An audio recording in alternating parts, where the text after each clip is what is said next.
Good morning. This is the Cowboy State Daily Morning Show with Jake. The new way Wyoming wakes up.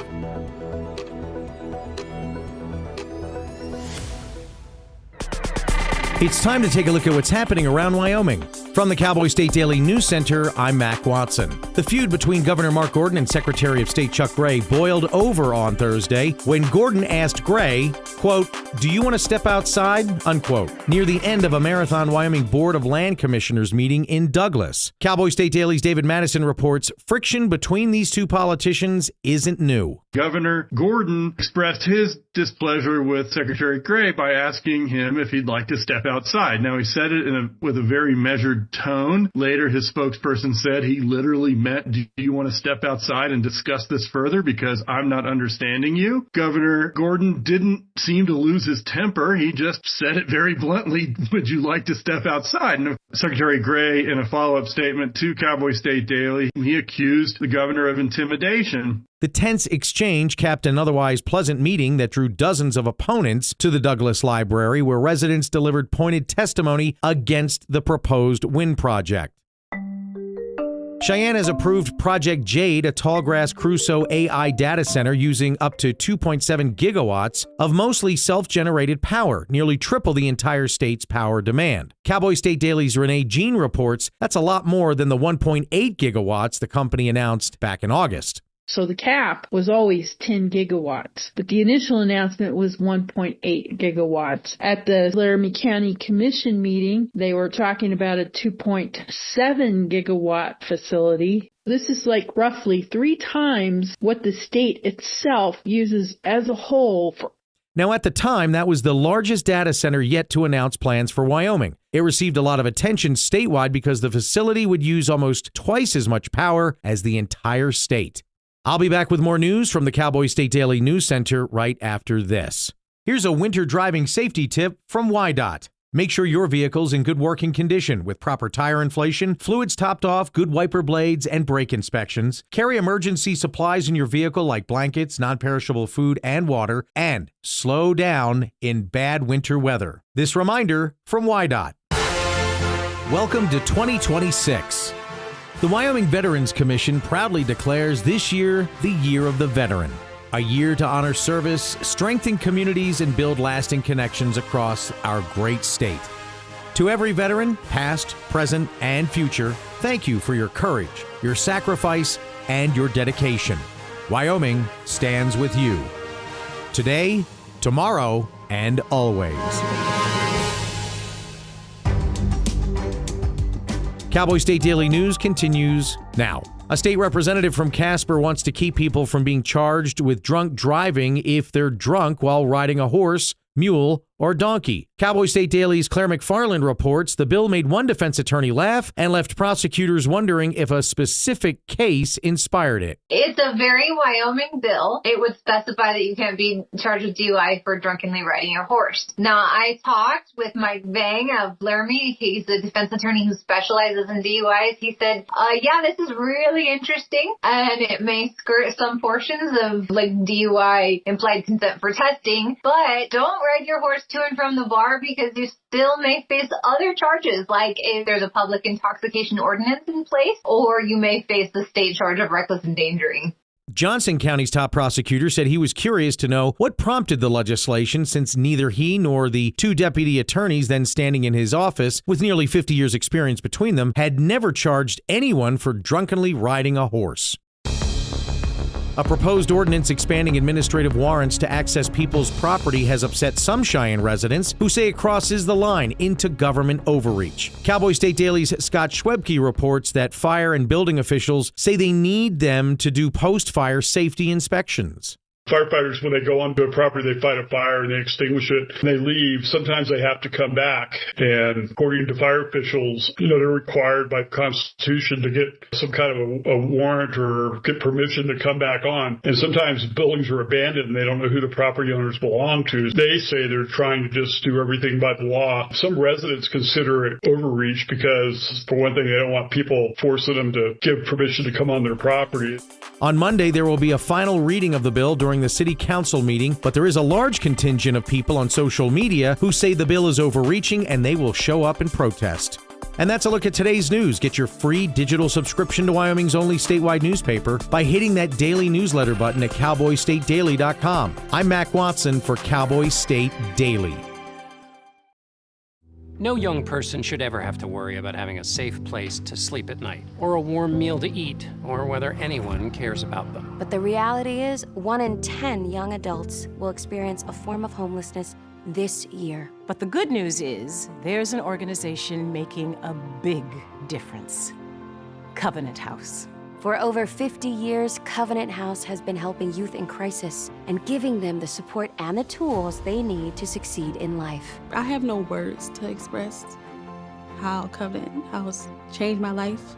They just really genuinely just wanted to help me succeed, and I'm succeeding. When youth who are experiencing homelessness have a hot meal, a safe place to sleep, and love, most of all love, they can overcome heartbreaking challenges, and their lives are transformed. Covenant House is changing the lives of young people in cities across America. To learn more, go to covenanthouse.org today. Thank you for caring.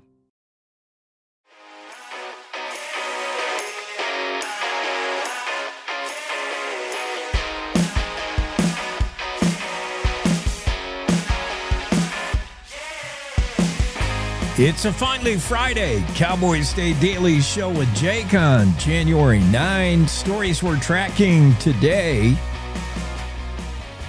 The Robin Hood bow and arrow murderer of Big Piney is sentenced. He won't see the light of day till he's an old man. The Governor Secretary of State feud continues during a marathon wind meeting. Talk about hot air.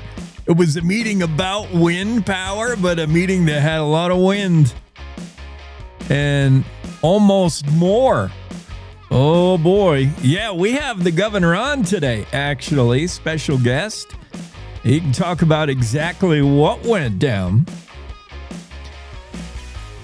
Lawmakers being asked to prevent drunk driving on horses or prevent the charge of drunk driving. I'm riding while intoxicated, RUI, driving under the influence. I didn't know it was a thing in Wyoming, and I don't think it is. Some people using their national parks annual pass that has President Trump's face on the front are covering it up. And if you cover the president's face, it's invalidated. So you better not do that. Take the sticker off. Don't use a Sharpie. That and many other stories. Special guests include Deborah Mallow. She's going to be on here in the first hour soon. And Deborah, of course, your ray of sunshine. She's going to tell you how you really should handle the new year, the turning the calendar page. New Year's resolutions, statistically by now, are all bust for most of us, right? Maybe we set our goals too high. Deborah Mallow is going to give you a real way you should view the new year, a more positive way. Laramie County Sheriff Brian Kozak will be with us. It is National Law Enforcement Appreciation Day, something like that. I hope I'm getting it right. But January 9th, the day we set aside to appreciate all those in law enforcement. Note the timing. It happens just days after the ICE Minneapolis thing. A lot of us are, especially a lot of Minnesotans, are not quite ready to get there to give a hug to law enforcement. It's never been more needed, but what timing for that national day? This is the 10th year we've been celebrating a National Law Enforcement Appreciation Day. And so Sheriff Kozak will be on. I will ask him what he thought of the video, what he thinks of the incident as law enforcement, as someone who does work with ICE. I'd be interested to hear what the sheriff has to say. As I said, Governor Gordon will be on in the third hour, and we'll chat with him about what went down at the wind meeting, the Pronghorn 2 wind power meeting. Anytime that state land board gets together, fireworks. Sean Parker will be here. Sean is the guy travel and tourism for Sheridan County. He's going to talk about what's going on in Sheridan County, why you should visit, why you should stick around a while. Sheridan, one of my favorite towns in all of Wyoming. It's just so much to do in Sheridan County. Sean Parker will be on. Bill Sniffin today. It's a Friday, so Bill will be here. And Casey Anderson, the guy who set up those trail cams in a grizzly bear den. Back in 2015, he set up 2 cameras. He's like, I want to see what grizzly bears do all winter. They were motion triggered, so if the bear was just snoring away and not moving, the camera wouldn't waste time with that footage. Only when the bear rolled over, maybe woke up, then the camera would work. And the thing is, Casey forgot that he put these cameras in the caves. This was in 2015. It wasn't until this past summer he's like, oh man, those cameras, the cave cameras, we got to go to the bat cave. He did, and those the cards, the SIM cards, the SD cards were still working. One camera was kind of trashed. Maybe a bear woke up grumpy. But the other one was functional, and both had data on it, plenty of photos, and he shared that with Cowboy State Daily's Mark Hines. He'll tell us some of the things that he caught on camera. 10 years in a grizzly bear den is what we're going to call that segment. Casey will be here later. So, yeah, it's going to be an exciting Friday, I think. Here's the day weather forecast for today as we tee it up for you on this Friday. A little cooler, looking like winter all of a sudden. Hey, Miss Old Man Winter, where you been? Casper, sunny, breezy, 31 the high today. Sunny in Riverton, but the highs in the upper 30s. Evanston, mostly sunny, but you won't get out of the 20s. Look for maybe mid-20s as a high. Upper 20s in Green River, sunny, blustery. Pinedale, sunny, breezy with highs 23. Alpine, sunshine, mid-20s. Sunny, breezy in DuBois, mid-20s. Same for Jackson, sunny, 25 today. Mostly sunny in Thermopolis, highs in the middle 30s. Cody, sunny, breezy, highs 35. Mostly sunny and breezy in Buffalo, highs right around the freezing mark. Sheridan, you'll do a little better than that, 37 and sunny. Gillette, patchy, blowing snow after 11 a.m., but kind of sunny day, 31 the high in Gillette. Patchy, blowing snow in the morning in Newcastle as well, otherwise sunny, 31. Torrington, sunny, breezy, 37 the high. Douglas, sunny, breezy, 33. Sunny and blustery in Cheyenne with highs 30. 24 in Laramie, sunshine but windy. Sunny in Rawlins, 25 the high today. So very much across the state seeing the same conditions. 20s, 30s, that sounds like winter, which if you just landed on this planet Earth or just landed in Wyoming, we've been waiting for winter. Our lakes and reservoirs and ponds are not really frozen over yet. So the ice fishing season for those 8 people that ice fish in the state. Sometimes I think we're guilty of overestimating the ice fishing enthusiasts when we say it's been a disaster of a year for ice fishing. Continue that sentence, for all 8 people that ice fish. It might be slightly more than that. And of course, they're going to text right now saying, hey, we ice fish. Ice fishing is a sport invented by husbands who really want to get out of the house. in my opinion. Not that I'm anti-ice fishing. I'm all about fishing any way you can get it.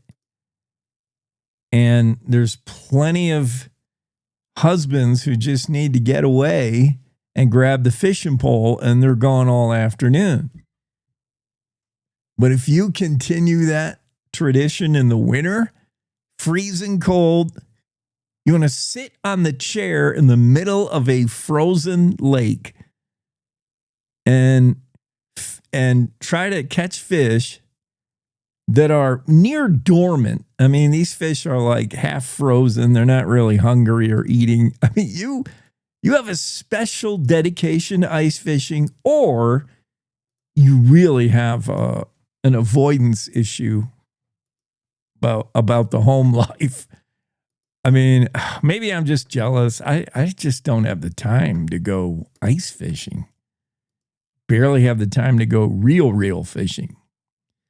We did get a text the other day, yesterday, because I was talking to Jackie Dorothy, and I wanted to get Jackie on an assignment. I said, Jackie, you got to find Howell, Wyoming. I've never heard of it. I don't know where that is. Howell, not Powell. Because it was in the news on January 7th in history. In 1890, there was a horrible enough train crash that it remained in history until even now. 1890, January 7th, 1890. One of the items we read on this day in history was a train crash between a freight train and a mail train in right outside of Howell, Wyoming. And that got me thinking, where the heck is Howell? I tried to find it. If you ask Google Maps Howell, it won't know where that is. And I couldn't, I ran it through the old chat GPTs and the AIs and Grok. None of these fancy computers could find Howell. Takes an old timer, I guess. We did have a listener text in saying Howell is right there on Highway 30, 287, north of Laramie. And the railroad tracks run adjacent. Obviously, it had to be. That was my clue. I didn't need to search the whole state. 1890, a train accident has to happen on the train tracks, right? And they were, in 1890, solely Union Pacific. I don't think BSNF had the tracks built yet that ran north-south. They might have, but I don't think so. I was concentrating mainly BNSF, Wyoming. I'm just going to double check that. I was concentrating mainly down along I-80 where Union Pacific made their train tracks. But 1890, it was in place. So that would have been one of the earlier crashes. And I still couldn't find Howell until a listener points out where it is. And sure enough, if you got to zoom in on a map, and I think Apple Maps did not, even zoomed in, Apple Maps didn't know what it was. But if you zoom in north of Laramie, just barely north of Laramie, I'm going to do that now on my interwebs. And maybe I'll share that with folks that are looking in. I didn't know. I never know what I'm doing in the first hour of the show. So, yeah, I didn't know this is where we'd be going, but I decided just now this is where we would go. Just north of Laramie. There's Laramie. There's Highway 3287 rolling out north of Laramie. And if you zoom in, I think this is the Howell area. And it really is just it's just a siding. It's just a little station for railroad. Here it is, Howell, north of Laramie. And there's nothing to it today. It isn't much. It's not a town. It's just a collection of buildings, but there is rail alongside. So mystery solved. Thank you to our more informed listeners. Appreciate you chiming in with some info, some intel. Howell does exist just north of Laramie, and there was a bad train crash there, 1890. Where else are we going today? I do want to, I still find it hard to talk about what happened in Minneapolis and more Border Patrol shooting in Portland, 2 people shot. And even today, when we celebrate Law Enforcement Appreciation Day, we watch our federal law enforcement shooting at us. It's people. And I'm not jumping to conclusions and jumping on the side of woke Minnesota, but I'm also not buying everything I'm hearing out of Trump and Nome on how it went down. I got eyes. I see what went down. It's cringe. And I'm the one. I'm a guy who wants to go hard on criminals, real hard. If you are truly weaponizing your vehicle, if you're a true bad guy, and you're doing something truly bad and unlawful, and there's a potential not only you could run over an officer, but take your truck and aim it at other people. We've seen that, right? That's lacking a gun, knife, or a bomb.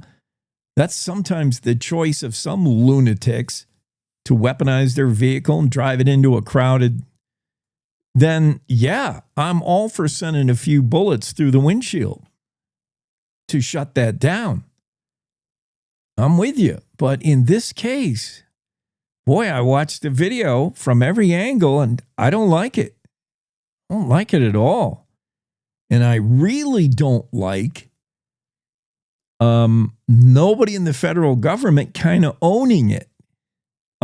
Is a lot of deflection, a lot of backpedaling, a lot of just doubling down on your side of things.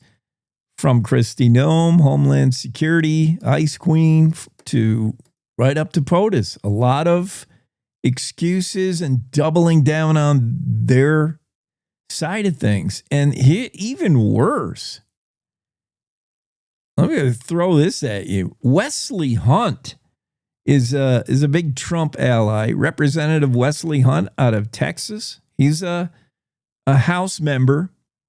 He had an interview with Newsmax yesterday, and I'm not sure Representative Hunt meant to say it this way, but this is the way he said it. He basically told Newsmax that if you obey commands from officers, from law enforcement, if you just obey commands, you, quote, get to keep your life.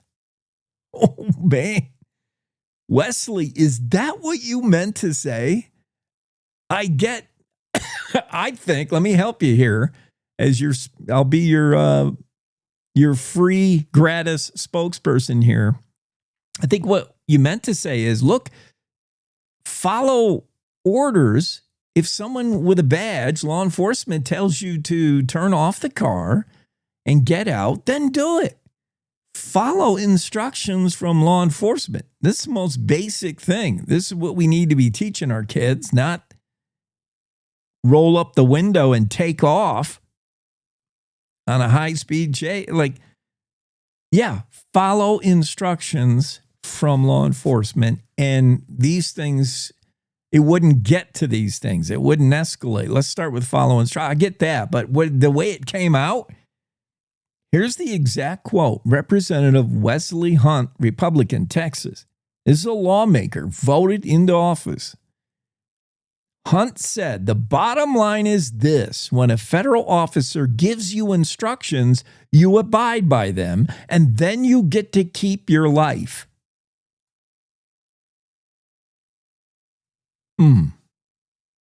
Let that sink in. Hey, Wyoming, ready for news that actually feels like Wyoming? Tune into Cowboy State Daily Radio with heart, humor, and a little Western kick. From ranch roads to mountain peaks, if it's happening here, you'll hear it here. No fluff, no filter, just the real deal. Real voices, real stories, real Wyoming. If it's happening here, you'll hear it here. Cowboy State Daily Radio, Wyoming's news, just the real deal. 100% homegrown. This is the Cowboy State Daily Radio Network.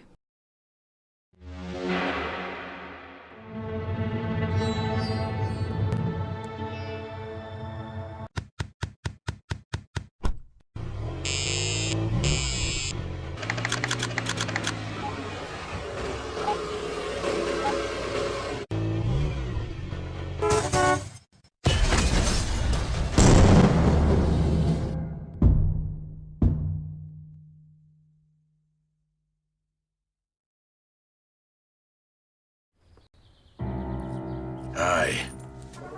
I'm your retirement fear. But don't be scared. You're still in pre-retirement. Does that mean I have more time to plan? Precisely. Here, this is pretirement.org. Retirement savings options? Potential tax breaks? Ooh. This isn't scary. I'm doing it. You got this. Visit thisispretirement.org for free resources to help you customize your action plan. So as a technical sergeant, E6. I served in Vietnam in 1969. I am a U.S. Army veteran. Have you ever helped a fellow veteran? Of course. Yes. Try to always be there for each other. I do my best reaching out to my brothers and sisters in arms. Have you ever asked for help yourself? It's always tough, right? I can't say that I have. I mean, If you don't have someone to kind of help you guide those thoughts, it can be really bad. Eventually, you just can't deal with it on your own. I guess it's a part of the military too, right? Service before self. It was drilled in, service before self. And you start to question, maybe people would be better off without me, When you realize that you're not alone, once you take that first step, there's so much support.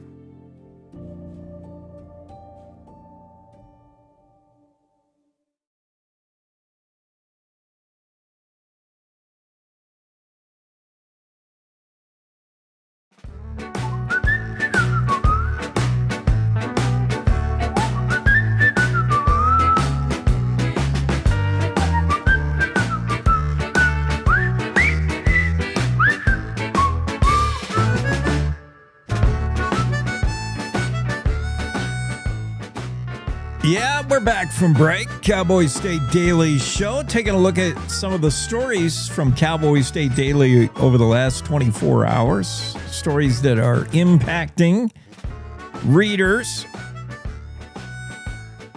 Certainly, the State Land Board, State Land Investment Board, whatever it's officially called. We'll just say it's it's your poker hand, because there's 5 of them, right? The 5 top state electeds make up the board that makes decisions about how to dispense or how to best use land, state land. State land, much of it belonging to schools, education, and they make the decisions on that. I mean, it should be the most boring thing in the world, and it kind of is, except when suddenly you're awoken at 5 hours and 36 minutes into the meeting. You have the governor challenging his Secretary of State. I don't recall a more adversarial relationship between governor and SOS ever in Wyoming. I wonder if there has been. I'm going to ask Joan Barron. Joan would know. Joan's a Cowboy State Daily columnist. Joan Barron, great institutional knowledge I want to tap into. I'll have her on. I'm going to try to get her on today, but it's kind of last minute. Joan, if you're listening, feel free to call in on the hotline or email. My Cowboy State Daily email is foobar right now. But Joan, if you're up or somebody knows Joan, jiggle her awake. 307-999-TALK, 307-999-TALK, 999-8255. That's the studio line. Text me, Joan, and I'll get you on the show, and I'll ask you, basically, do you ever remember a governor of Wyoming being at odds with his or her Secretary of State to this degree where the governor challenges Secretary of State to step outside, roll up your sleeves? And this notion from Amy Edmonds, and Amy is up at this hour. She just texted me. Good morning, Amy. Amy says the governor didn't intend any rough stuff. He didn't intend that they should settle their differences outside physically. But that sounds like PIO speak. When a man in Wyoming tells another man you want to step outside, we know what that means. We all know what that means. And when you want to better understand somebody at one of these board meetings, you do it there on the board. That's what the 5.5 hours of doing that. I don't understand what you're saying, Secretary. Could you make yourself more clear? You don't invite a hallway discussion. You hash it out there, and they were doing that for 5.5 hours. I can't stress that enough. And as a member of the media assigned to cover that, I can only think, David Madison, I don't know what you've done to peeve off the editors at Cowboy State Daily to draw that assignment. I'm going to go cover the wind meeting, the wind turbine project meeting, state land. Although whenever you see those 5 electeds get together, that's important. You got the top 5 Wyoming officials in a room.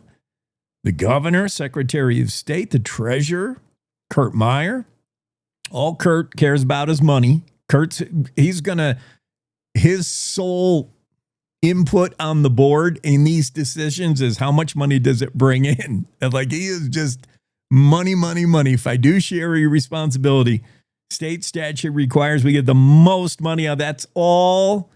And no matter, you can parade one after another up to the podium during public comment, and they can say, we hate windmills. Windmills kill birds and eagles. Windmills make noise. Windmills look awful. We don't want turbines. And Kurt will just listen with glazed eyes and say, it brings in this much money, money, money, money. Christy Racinas is kind of just along for the ride and probably in shock of what's going on. Christy said her input the other day at the meeting was, I'll be the only one maybe to admit, okay, we might have got it wrong. The process, the decision. You tell me what you want, Christy said. Thank goodness, the adult in the room. Yeah, that's what the meeting was for. It was supposed to be an informational meeting. What do you folks think about the wind power thing? And boy, they got an earful of what folks thought about it. For the majority of people, didn't like it. And that's when Secretary of State Chuck Ray said, told you, people hate woke wind. And even though a decision was not to be made, I think Secretary Gray called for one, and then, he was told, you're out of order. We're not here to vote on anything. We're just here to gather information. It's just a public information meeting. We're not voting. And Chuck said, well, okay, then don't walk away from this meeting and tell your Attorney General, Keith Couch, to go draw up some rebuttal to a judge's. Don't sick your AG on on judges' decisions to ban the wind thing. And that's when Gordon blew his cork. It wasn't against him, which I appreciate. The governor wasn't an affront on him. He was protecting his attorney general, which is why I love when hockey fighters, goons in hockey, when they don't get mad over anything done to them. I mean, you could stick them in the face, knock a tooth loose, accident, you can do anything to the fight. But when you mess with one of their teammates, that's when the goon steps up and says, "You want to go?" So Secretary Gray, he scratched the wrong itch and said, "Well, don't tell your AG then." And Gordon says, "Let's step outside." Yeah, that was good. We got the video. We'll talk more about that. Of course, the governor will be on. We'll talk about other things going on, including the abortion decision by the state Supreme Court and reasons to be optimistic. If you are a Wyomingite, from coal to crypto, Wyoming's future looking really good. We'll talk about all these things with the top dude, the governor of the state of Wyoming. He'll be on later today. Meanwhile, we do have to get to another break because Deborah Mallow, our ray of sunshine, will be on momentarily. That should be fun. Other stories, I'm just flipping through the Facebooks. I get so frustrated. I get so frustrated with people who don't read the stories. Is there something preventing you from reading? I mean, maybe if you're legally blind, you have trouble, but I doubt that's the case here. Is reading hard for you? Are you dyslexic? AJ makes a comment on this story. Cheyenne man pleads guilty to shooting friend in head. Ouch. Child sex charge is dropped. And AJ says, I didn't read the article, but how are those two charges related? Well, AJ, read the article.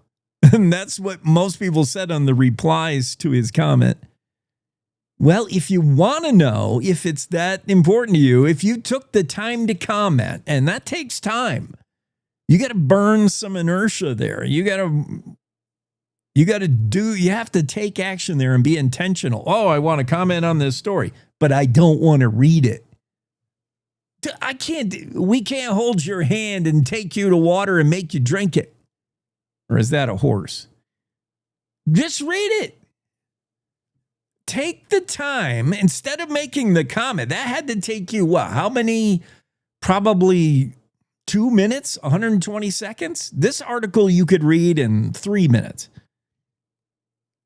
Take the time and read it and find out why a Cheyenne man is going to plead guilty to shooting his friend in the head. That's bad. That's bad, yo. So is what he did. He had sex with a 14-year-old. He's 18, or he's 20, sorry.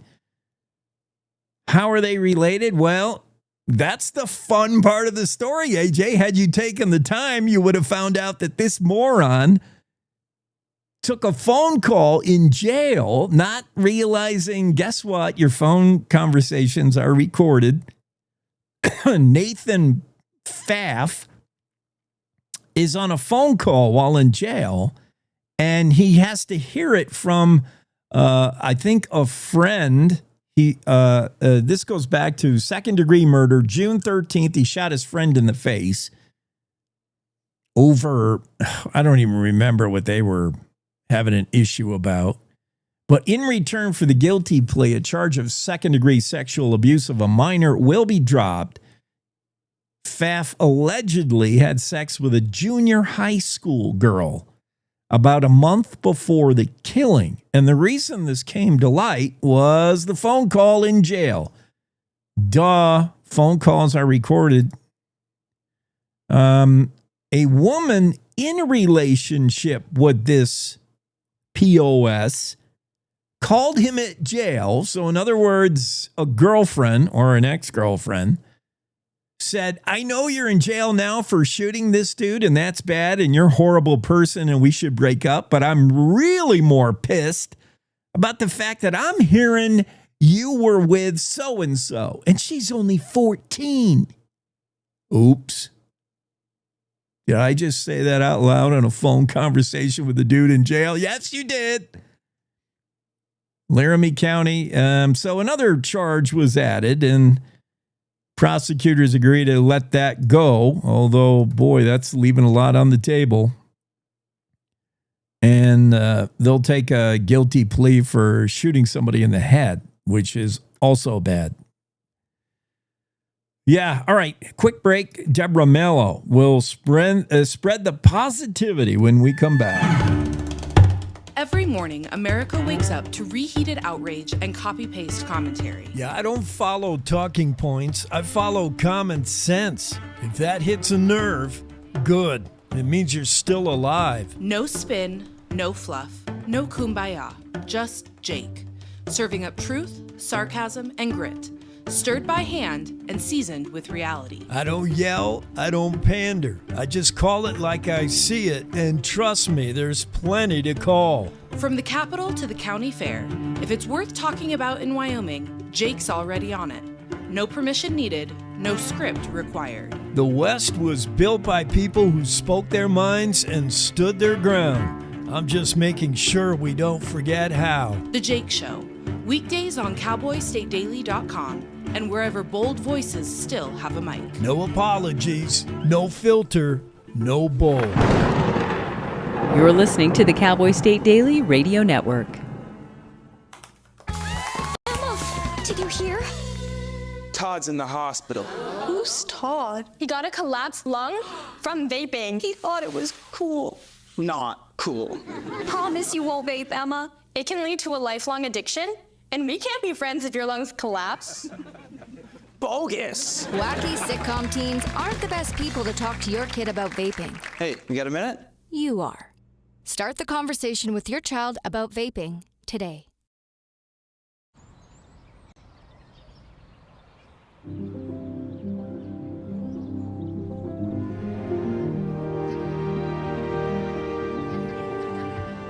These walls and windows hold me tight. The warm embrace we all call home. My neighbors watch over one another. This little street is a land of liberty of its own, where I always have a place to go. I'm free to call this place my own.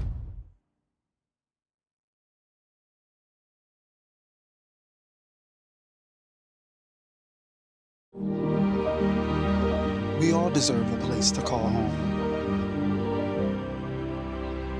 That's an American dream.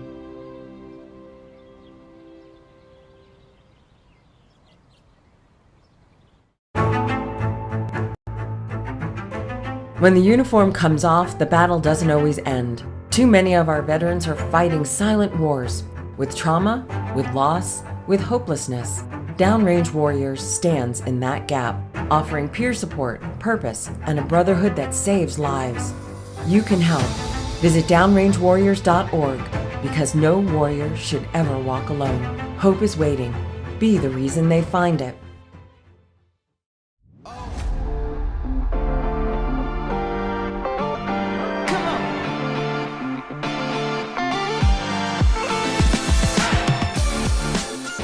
Yeah, we're in finally Friday just underway here on the show. Cowboy State Daily Show with Jake.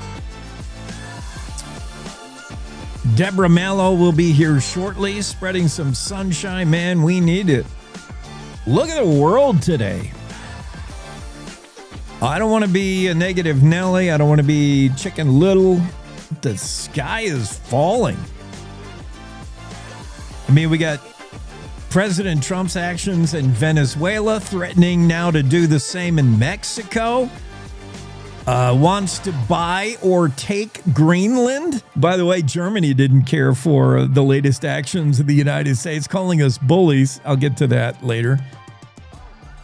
Iran is burning down. This is now day 12 of protests in Iran. They've had it with their cleric leaders They're Shahs or whatever, whoever runs the joint, and they're protesting. They want some freedoms. They want to be able to walk around with a dress that is above their ankles and without covering every part of their body and without getting their heads chopped off for doing it.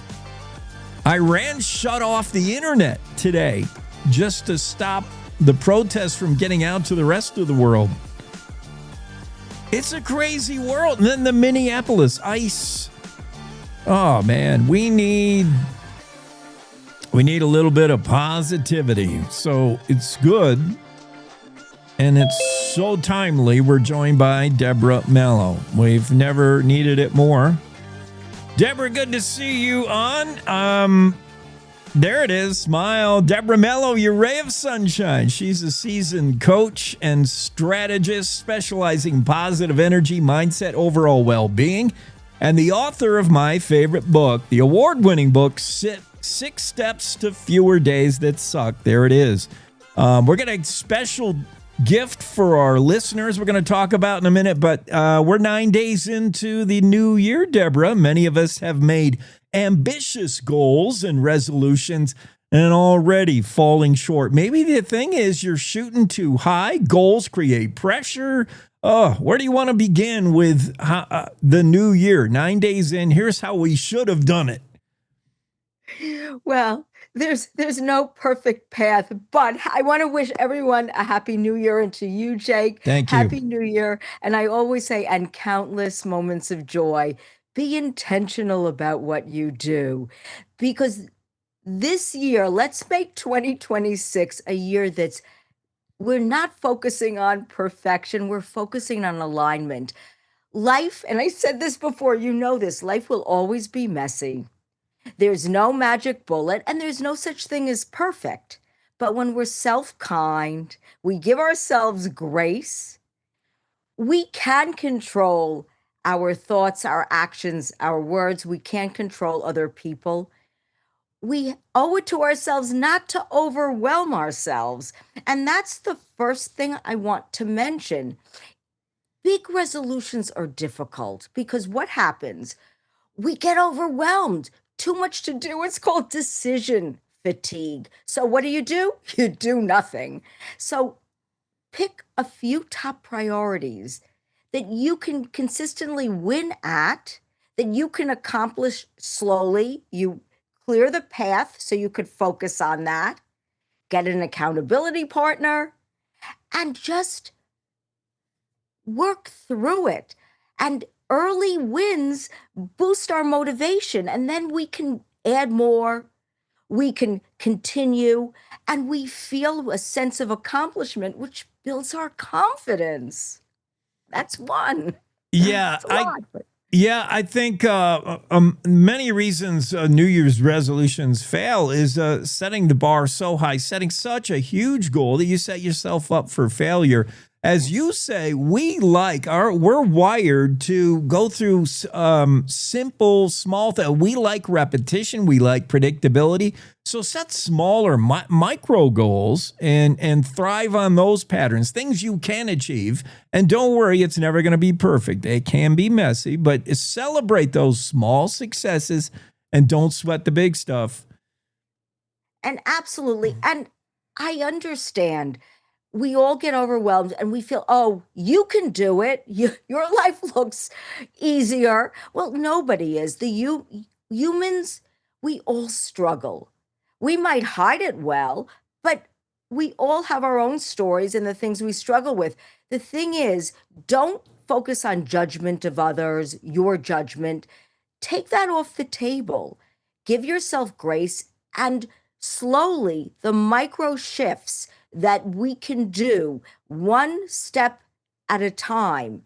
And once you see this, as we talked about, you see your momentum, it helps, accomplishment helps us feel better. And when we feel better, we can do better. And we need to protect our energy. In other words, by paring down what we're doing, we open up space. We allow for balance and boundaries. We allow for rest and recovery. Rest and recovery is not lazy. It's actually slowing us down so that we can achieve what it is we want to achieve, so we can be there, present and accountable for those that we love. We'll talk in a minute about reducing that bandwidth intentionally. It's going to serve you in the end. Think about subtraction in the new year rather than attaining these huge goals you've always wanted to get to. How about eliminating some of the things that aren't working for you? Another thing, we're talking to Deborah Mallow. Deborah, there's this notion that just because we're writing a different number on our checks, 2026, that the old year is out and we're making a clean break and we're erasing the slate, and we expect January 1st to be like this whole new thing. And that's also maybe not the way it goes. It's very true. Because let's face it, it's really a continuation. January 1, we feel, oh, the pressure. We have all these things we want to do because it's January 1. Yeah. Whoa, slow down. Give yourself time to pause and reflect and actually make these small changes so that you see the progress. What this is our brains can adapt. Neuroplasticity, the neural reconnections. Think about somebody who had very sadly had a stroke, but see how they relearn new skills to be able to function like they did before, or at least somewhat like they did before. And think of the fact that we can all do this. We can make these small shifts, and progress, as I keep saying, equals momentum, gets us on the right track, because it's all about confidence, resilience. Failure, I don't like to call it failure, as you know, Jake. I call it education, because how else do we learn and grow? And I go back again and said we need to give ourselves grace. I go back to the beginning when we started talking. It's not perfection. It's alignment. It's being present in the moment so that you can enjoy more. Make this year a year that you enjoy. When we put so much pressure on ourselves, we stop ourselves from enjoying those moments, because joy is found in the moments. Deborah, let's talk about the importance of taking care of you first. I'm someone who I cannot say no to all the asks in my life. Can you come and do this? Can you be here? They're like, you have to protect your own energy. I love what you wrote. Truth is, burned out people don't lack ambition. That's the feeling. I feel burned out. Am I don't have enough energy? Do I lack ambition? You lack capacity. You're taking too much on. You've got to set boundaries. You got to get rest. You got to take care of you. Yeah. 100%. And that's what we talked about. And then you add in things that are going to boost your endorphins. Think about protecting your energy, as Jake and I spoke about. And then what do you do next? Find ways to make yourself feel good. Again, accomplishment from these little wins.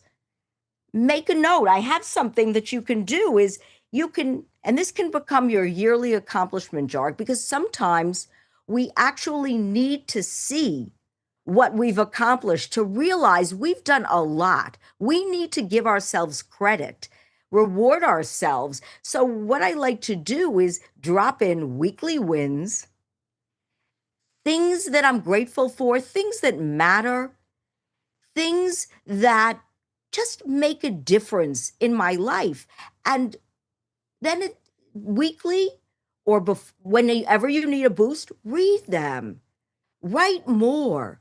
And at the end of the year, read them and see what you've actually done, because happiness, boosting it naturally through gratitude, laughter. We need to laugh more. You need social connection. You need people in your life that make you feel good, not people that they don't make you feel good. That doesn't serve you. And movement. If you don't like the gym, that's okay.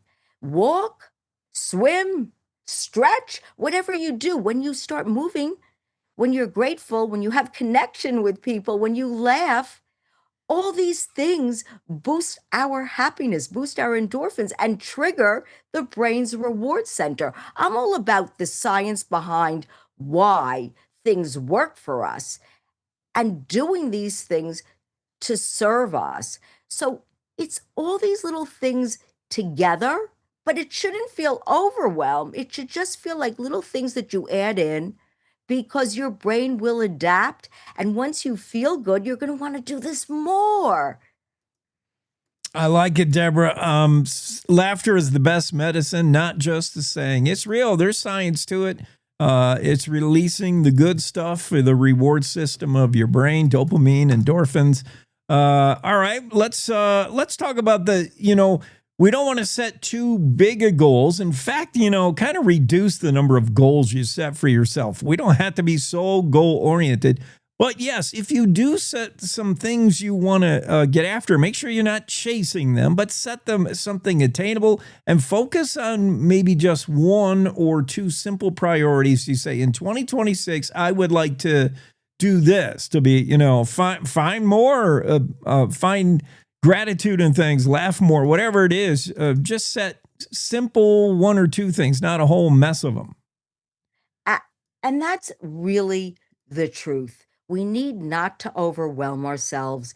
And I find pausing, reflecting, not reacting, because what all this does is it helps with the emotional regulation. So in other words, it calms you down so you don't react, get angry, frustrated, and then you have to say you're sorry later. So focus on these things because who are we doing this for? We're doing this for ourselves. And that's the beautiful thing about just focusing on a few things that are meaningful to you and then adding in as you accomplish them.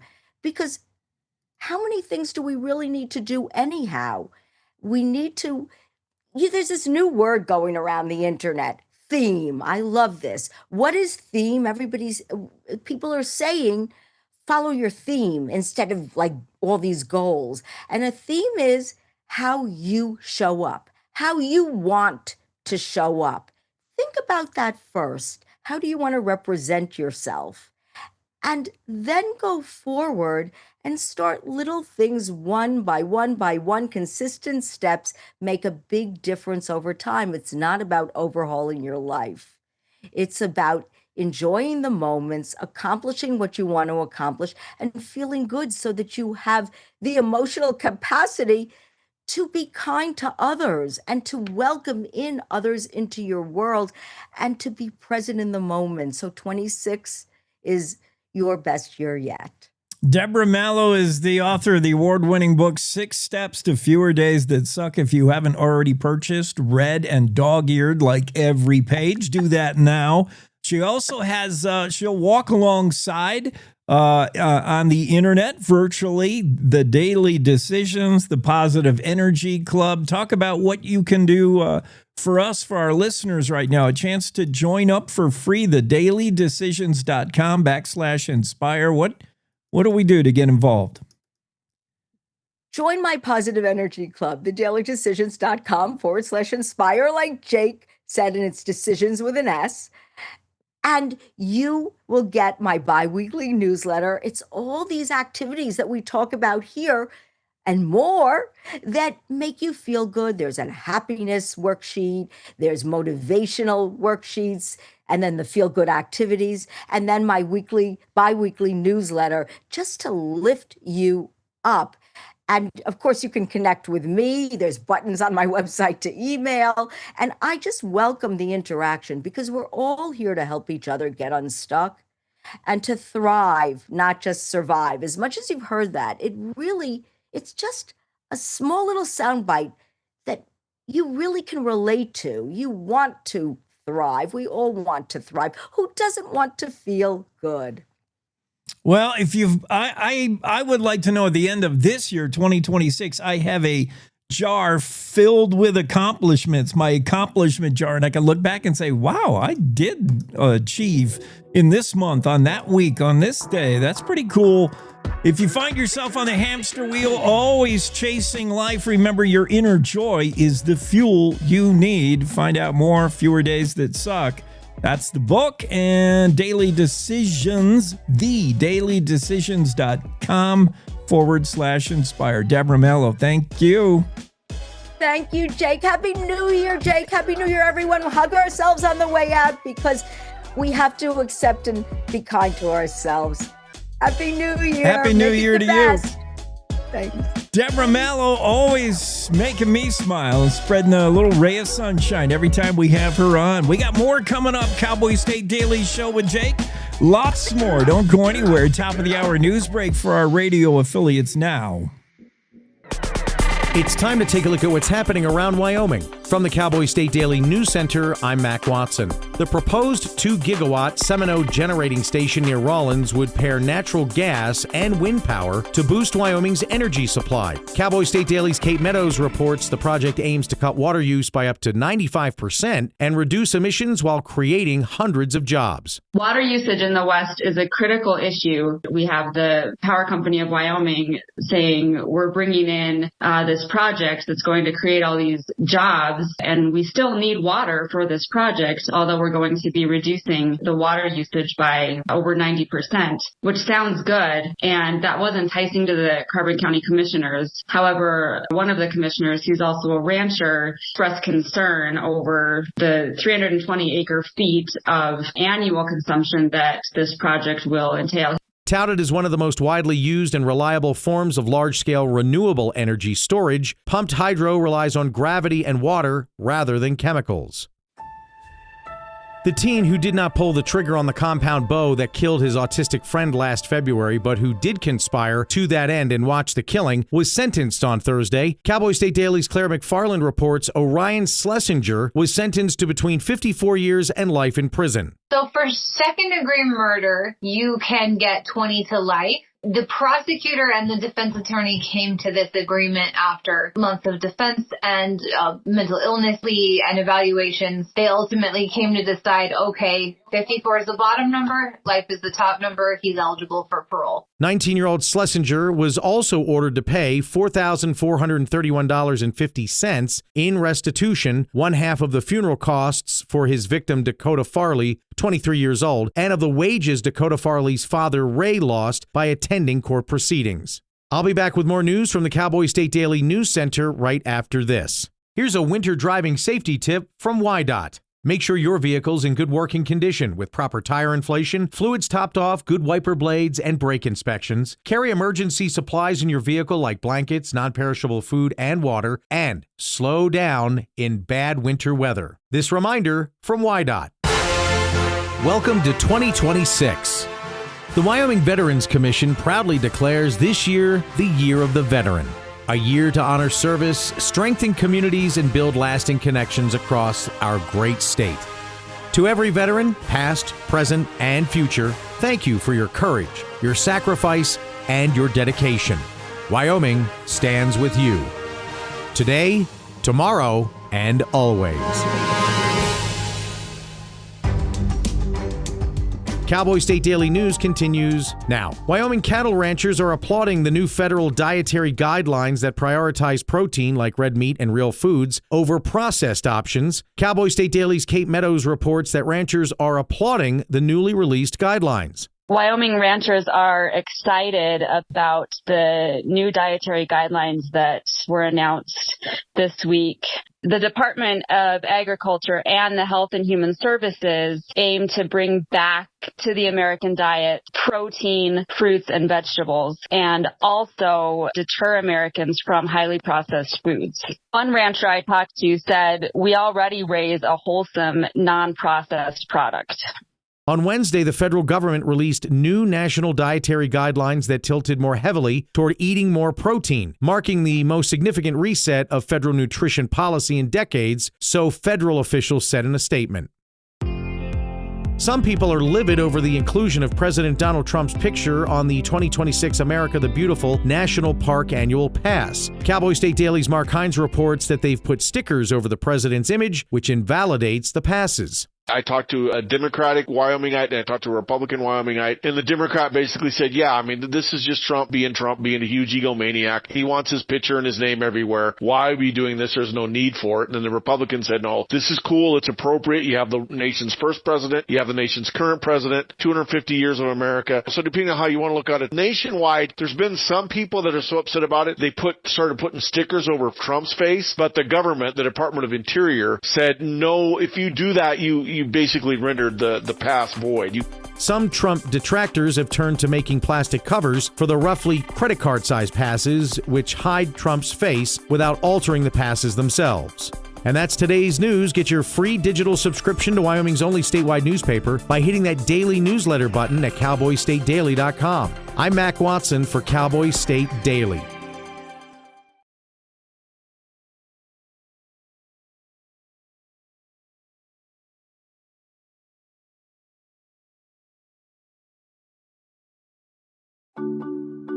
My mom and dad were traditional Asian parents. Now, my father would go to work before I woke up in the morning, and then he would come home too tired to play with me. I tell my son, I love you every single day. Now, my dad has never said that to me. Not because he doesn't love me, but because culturally it wasn't comfortable for him. So I teased him the other day and I said, how come you never say that to me?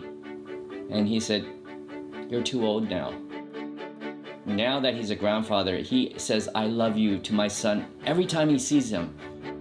My advice to all the fathers out there, forget the material things, forget the cultural restrictions.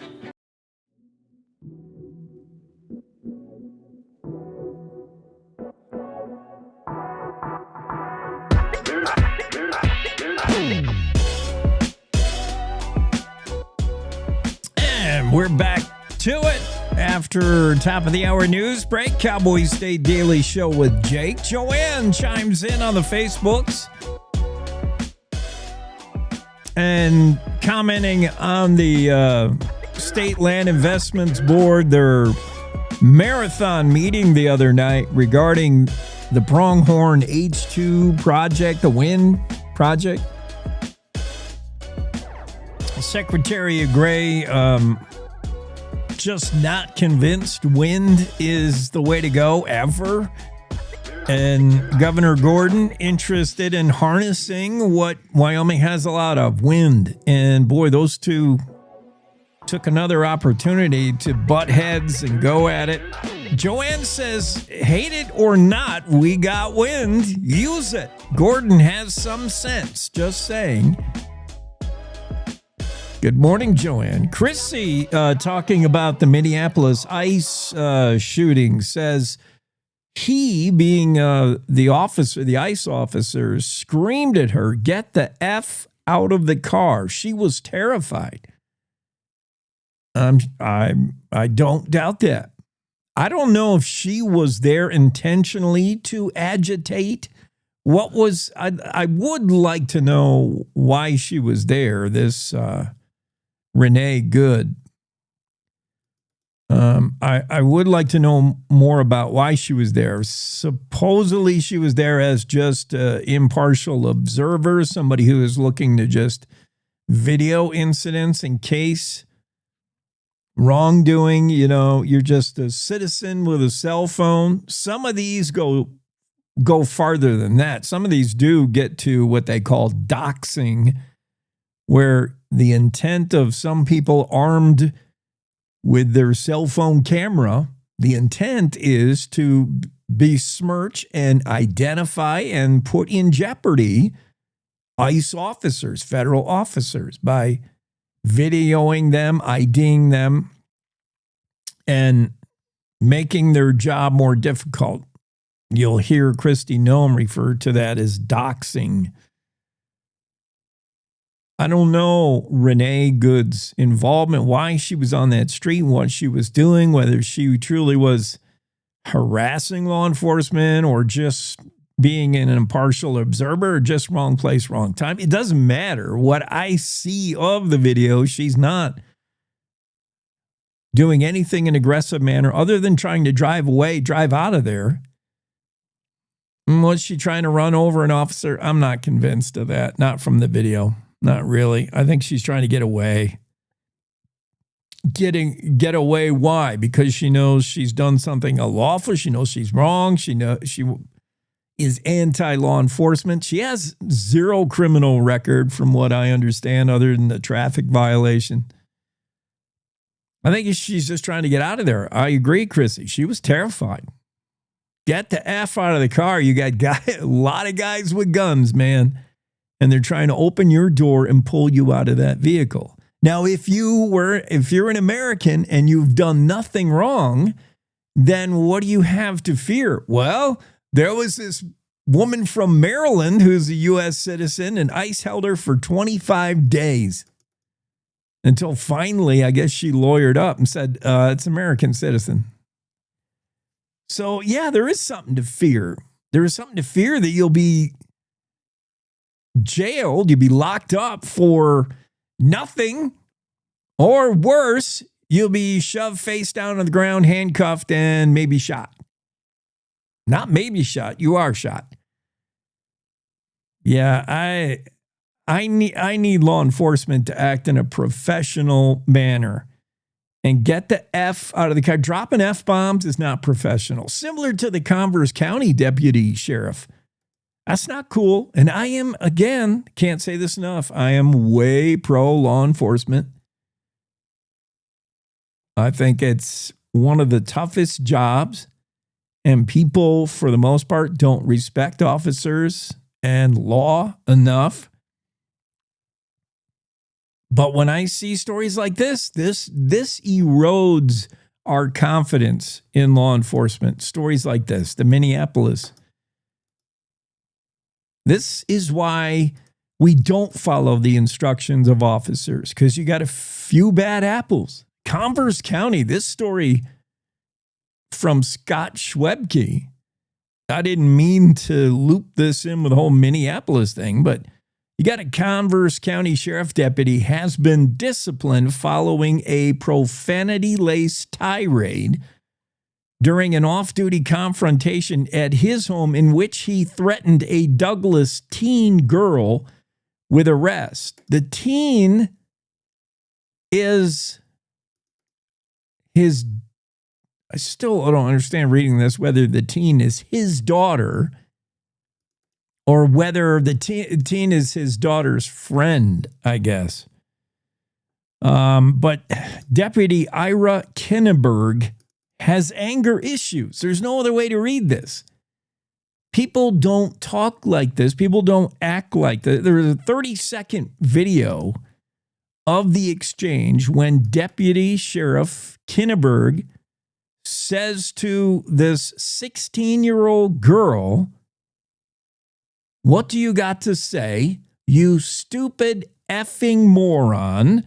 Get your beep." Let me get I need my sensor ready if I'm going to, where is my sensor? Do I still have one? I changed a lot of my, there it is. Get your stupid out of here. Don't ever come to this property again. Okay, the girl answers on the video. Okay is all she says. Is she making a face? Is she smirking? I don't know. She says, okay.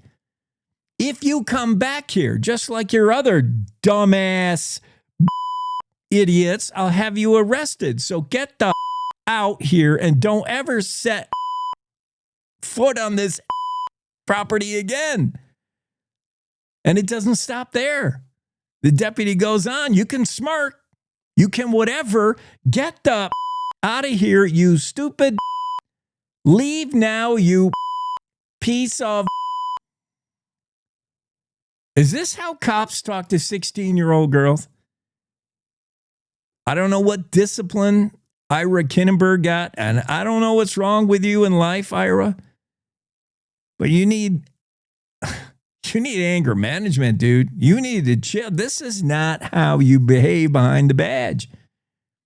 Because every time something like this happens, guess what? That 16-year-old and every other 16-year-old that reads this story is going to fear cops, if not hate cops. and it's just going to lead to more crime. That's not how you conduct yourselves as law enforcement. On this day, National Law Enforcement Appreciation Day, I appreciate you took that job. Deputy Conenberg, what's his name? I appreciate you signed up to take that job for $58,000 a year. I mean, it's not the greatest job in the world, not the easiest. But if you cannot keep a handle on your emotions and especially your mouth, you don't need to be doing the job. Maybe there's another line of work for you. Like a sailor, given your language, maybe you should get on the high seas where. So, get the that's not the bleep. Get the out of your car is not the way I prefer my federal officers to present themselves. I would much rather have them come up to the thing and say, please exit your vehicle. We got to have a chat about such and such, whatever, Be mindful that people are scared of guys with guns and vests and the whole situation. It is overwhelming. Yeah, so, I agree with Cowboy State Daily, one of our Facebook posters on the show. I can't find it now. Chrissy said he screamed at her, and she did nothing wrong. Cooler heads should have prevailed. I watched the video over and over. I would have been terrified too. We all would have been. I don't know if our reaction would have been to try to drive out of there to the panicness that we don't care who we run over. But look what brought it on. And that combined with what I hear out of Homeland Security's Kristi Noem, what I hear from President Trump is, it's not what I want to hear. I want to hear some acknowledgement that you're going to at least look into it. And yet all I hear is double down on, hey, citizens, abide the law or this is what happens. Oh, man, this Orwellian future has arrived, man.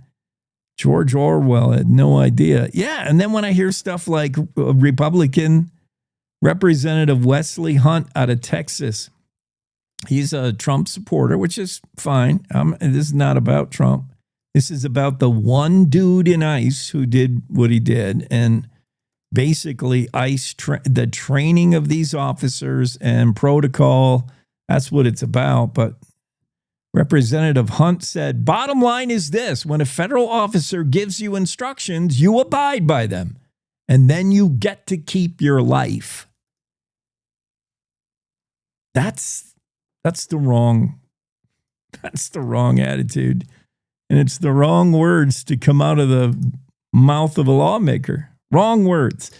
Don Day, does he have right words, wrong words for our weather forecast? We'll see. If you're looking for it to be colder, snowier, and winter to finally get here, maybe you think Don Day's got the right words. Don's next in the day weather forecast. JB Hunt now has CDLA truck driving jobs in the Cheyenne area, and they're hiring Class A drivers for a local dedicated route. Drivers can make $78,000 a year and be home every night. Plus, medical benefits after 30 days on the job, also earning paid time off on your first day, and enjoy other perks like a company-matched 401k. As a company founded by a truck driver, JB Hunt is driven for you. So head to drivejbhunt.com to see the JB Hunt difference. That's drivejbhunt.com.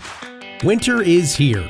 Wind chills below zero, ice and snow. Oh, and the drifts. Oh, you know what it's like. But guess what? Cowboy State Daily has you covered with the most accurate and reliable forecast with meteorologist Don Day. So you know what to expect. You know the saying, if you don't like the weather in Wyoming, just wait 5 minutes. It will change. But you don't have to keep checking the skies or an app on your phone to see if it's going to rain or snow. So make sure you're getting your forecast from Cowboy State Daily's Don Day. Every day. This is the Cowboy State Daily Radio Network.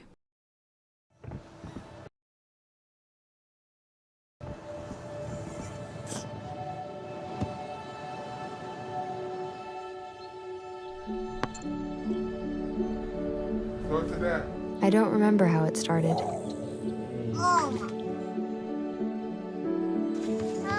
Our back and forth. Victory.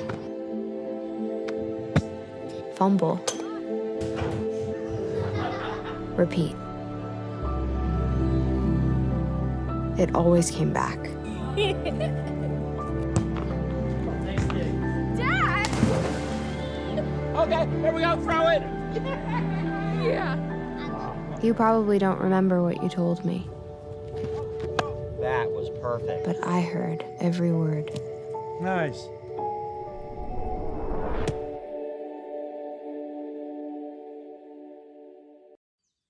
Jason, let's go see your room.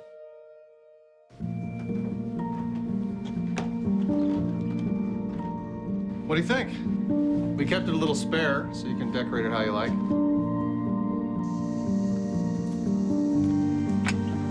Dinner! Go. Excellent. Soccer is fun. Yeah, I saw you guys out there.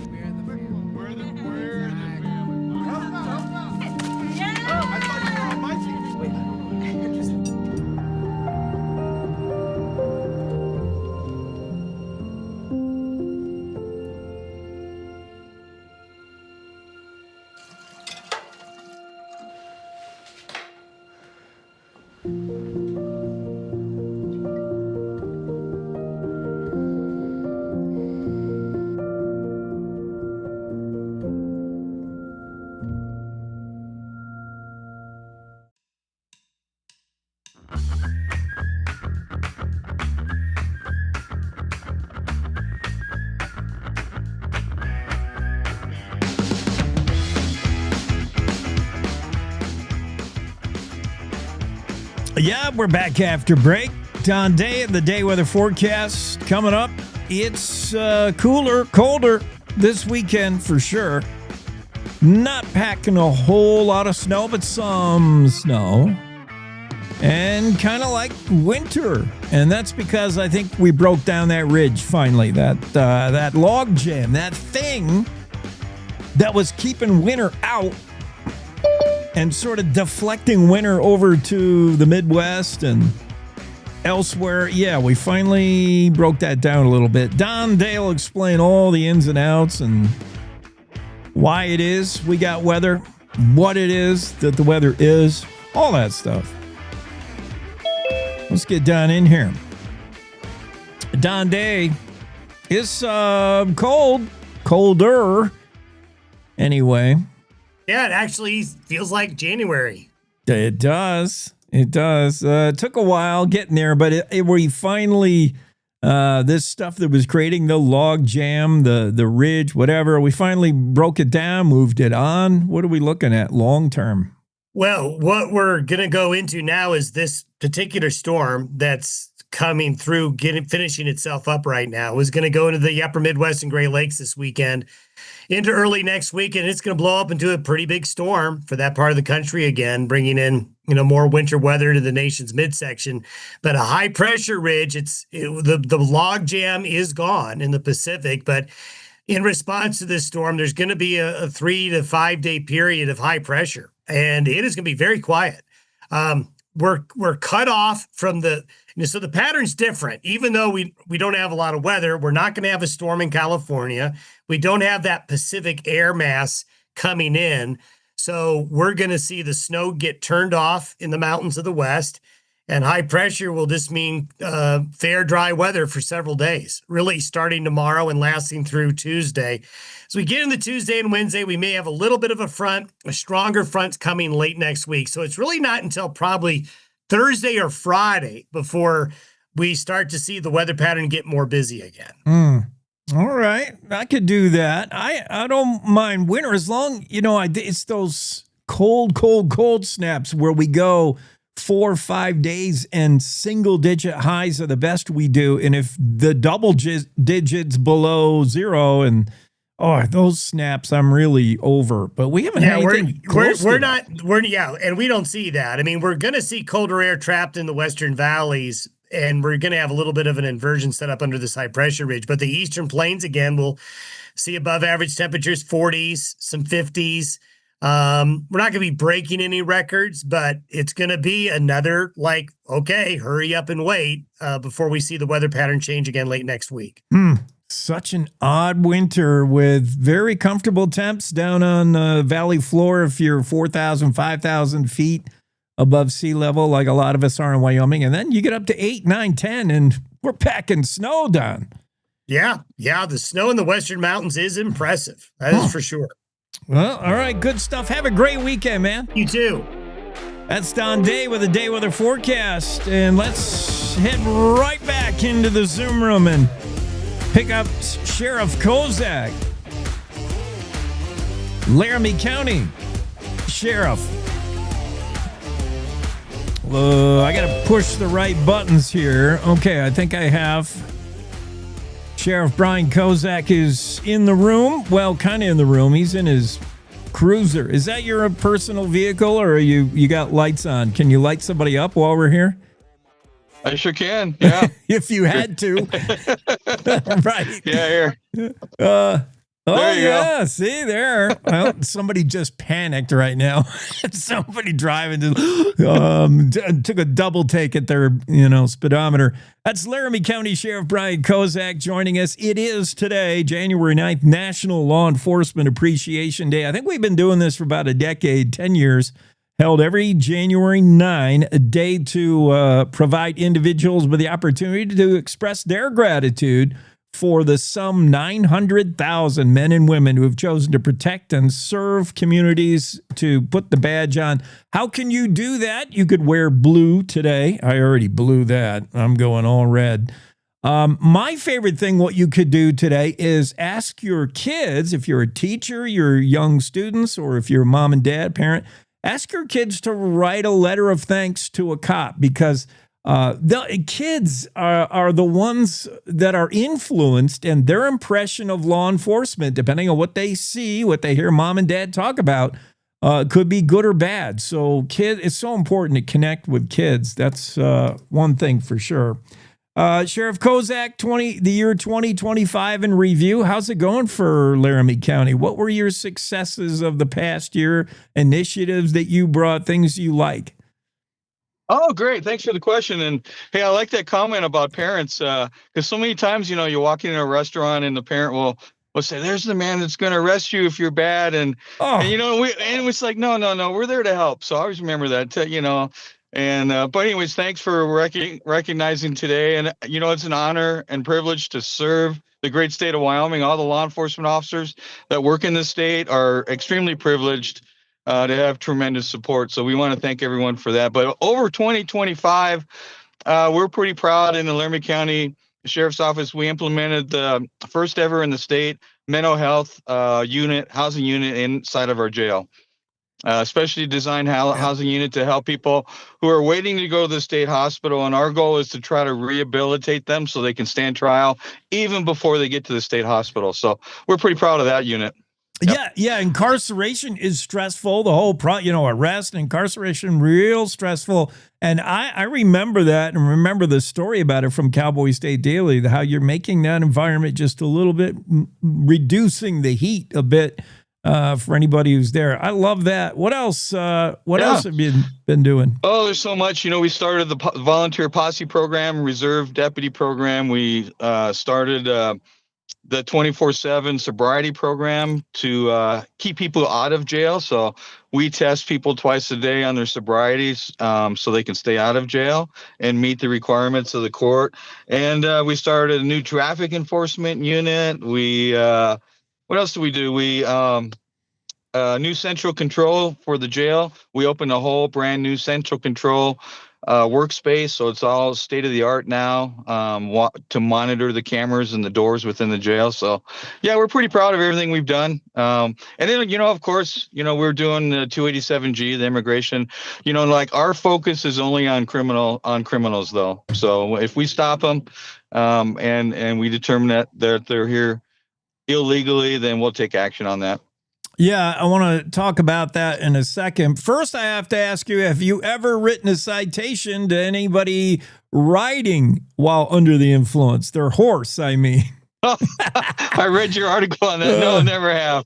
Never. So I'd rather have someone ride a horse than drive a car. So, totally. Yeah. Assuming the horse is sober. But today, it's a good reminder today to remember everybody behind the badge is of likely a father, a brother, a son, a mother, a sister, a daughter. The uniform sometimes gets people agitated. You get the wrong feelings when you initially see a uniform, and it shouldn't be that way. Yeah, it does start with better education for kids.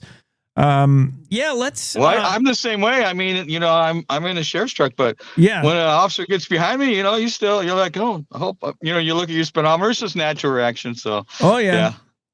Look, we can't talk to you without talking about definitely the news of the day. You have done some cross training to have your officers get a little bit of glimpse into what ICE does and some things that ICE looks for and you mentioned how you will go about it as the sheriff's office. But what do you have any comment you want to make on the whole Minneapolis thing and the killing of Renee Good? I mean, the video stuff, I'm sure you've seen the videos.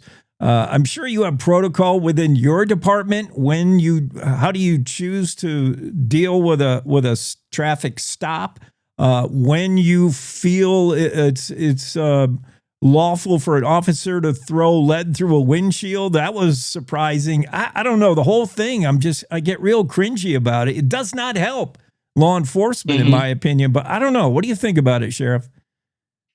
Well, I wish the politicians and everyone would just say this, let's wait until the fair and impartial investigation is over, and then I can comment on it after I review all the facts. Wouldn't it be nice if everyone just said that? Yes. Yeah. Because I did hear a lot of things out of the White House in D.C. already assuming they knew the gate, Meanwhile, the rest of us are looking at video and let's wait. Cooler heads prevail. Let's get some facts in. When you look at those situations, what's really important, what Supreme Court has said, is at that split-second decision the officer used the force. That's what you have to judge that reasonableness on, is what that officer was thinking at that split second. And so that really depends on, they got to interview that officer that used the deadly force. Yeah, I mean, we just got to reduce the stress, turn down the heat on every situation, every confrontation where there's law enforcement and a regular citizen, including, and one other thing on this, Sheriff Kozak, what is your department policy on videoing? Everybody has a phone now, and they got the phone up, and it can border what they call doxing, or it can just be somebody who's saying, I want to make sure, they got a body cam, I got a camera. I want to make sure whatever I see happening is cool. Are you okay with citizens videoing? Is it something your officers would say, turn that off, or what's your policy? Mm-hmm. No, we're okay with it. It's your constitutional right. If you're in a public place, you can film away. And so, we welcome it. As long as you're not impeding. So as long as you don't interfere with the officer in the performance of their duties, like drive in front of them and stop them, or get in their secure crime scene, just stay at a safe location. It's fine. Go ahead and film. Yeah.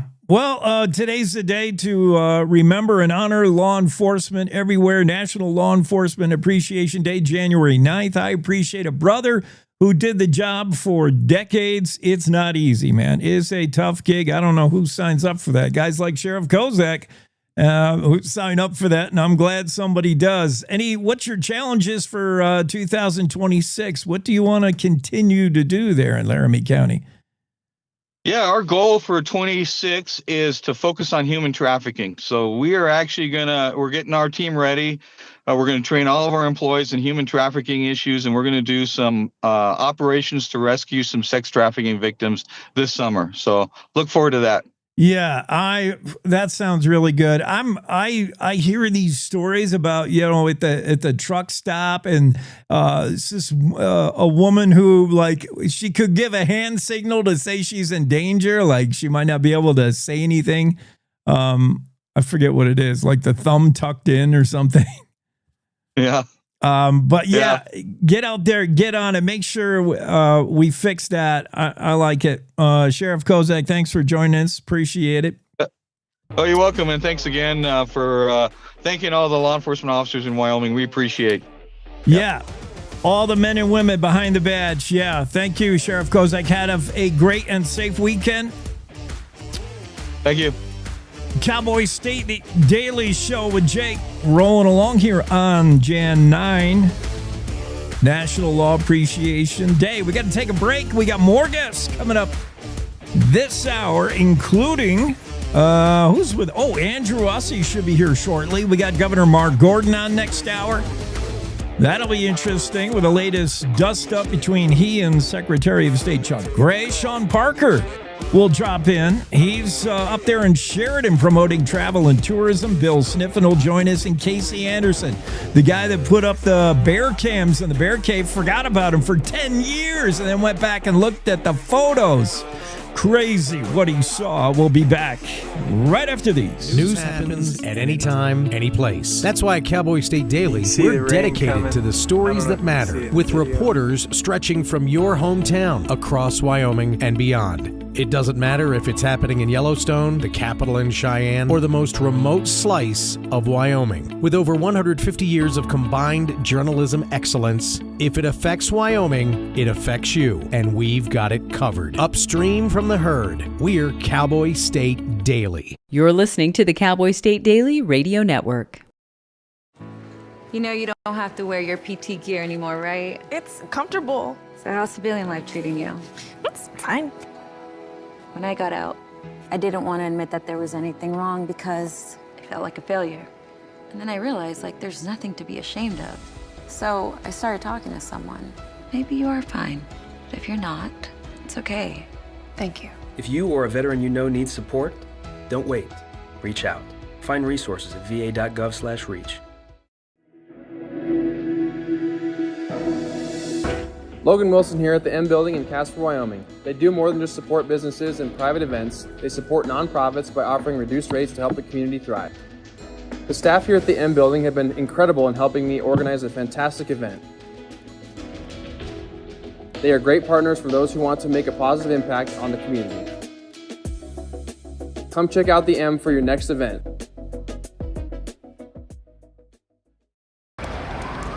Hate is loud. It gets clicks. It gets attention. Hate, however, is actually quite small. But love is the majority. Filling up something far more important than any feed. Love fills our hearts, our lives, our every day with understanding, empathy, and compassion, leaving hate to become what it truly is, a whisper.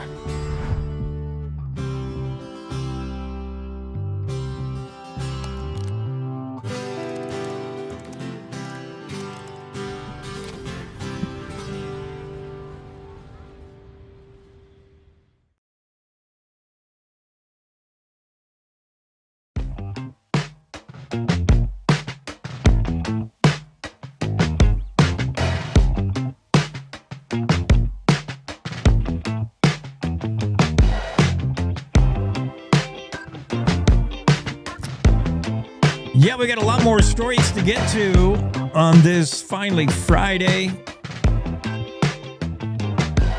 Many more stories. First, though, I think I'm going to take the opportunity to fill in this day in history. It's January 9th, of course. You know that because it's National Law Enforcement Appreciation Day.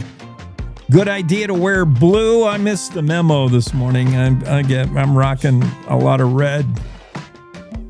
Oops.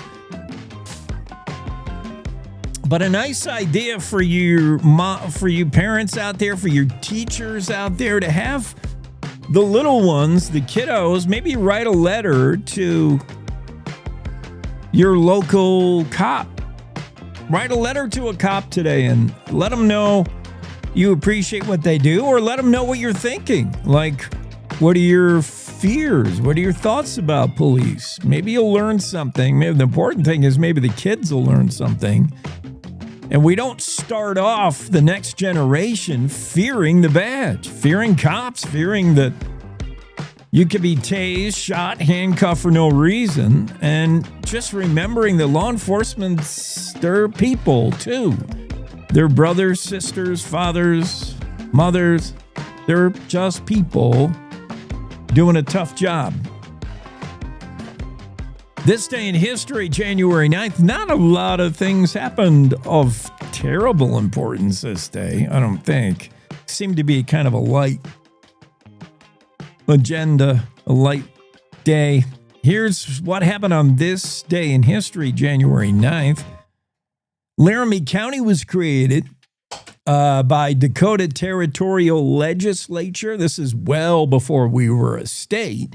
We already had Laramie County. In fact, Laramie County can trace its birthday, its birth, to well before Wyoming can say we were a state, or even Wyoming can say we were a territory, which was before statehood. This is back when we were Dakota Territorial Property, Dakota Territory, and that legislature said, Laramie, you're a county. So congrats, Laramie. 1867.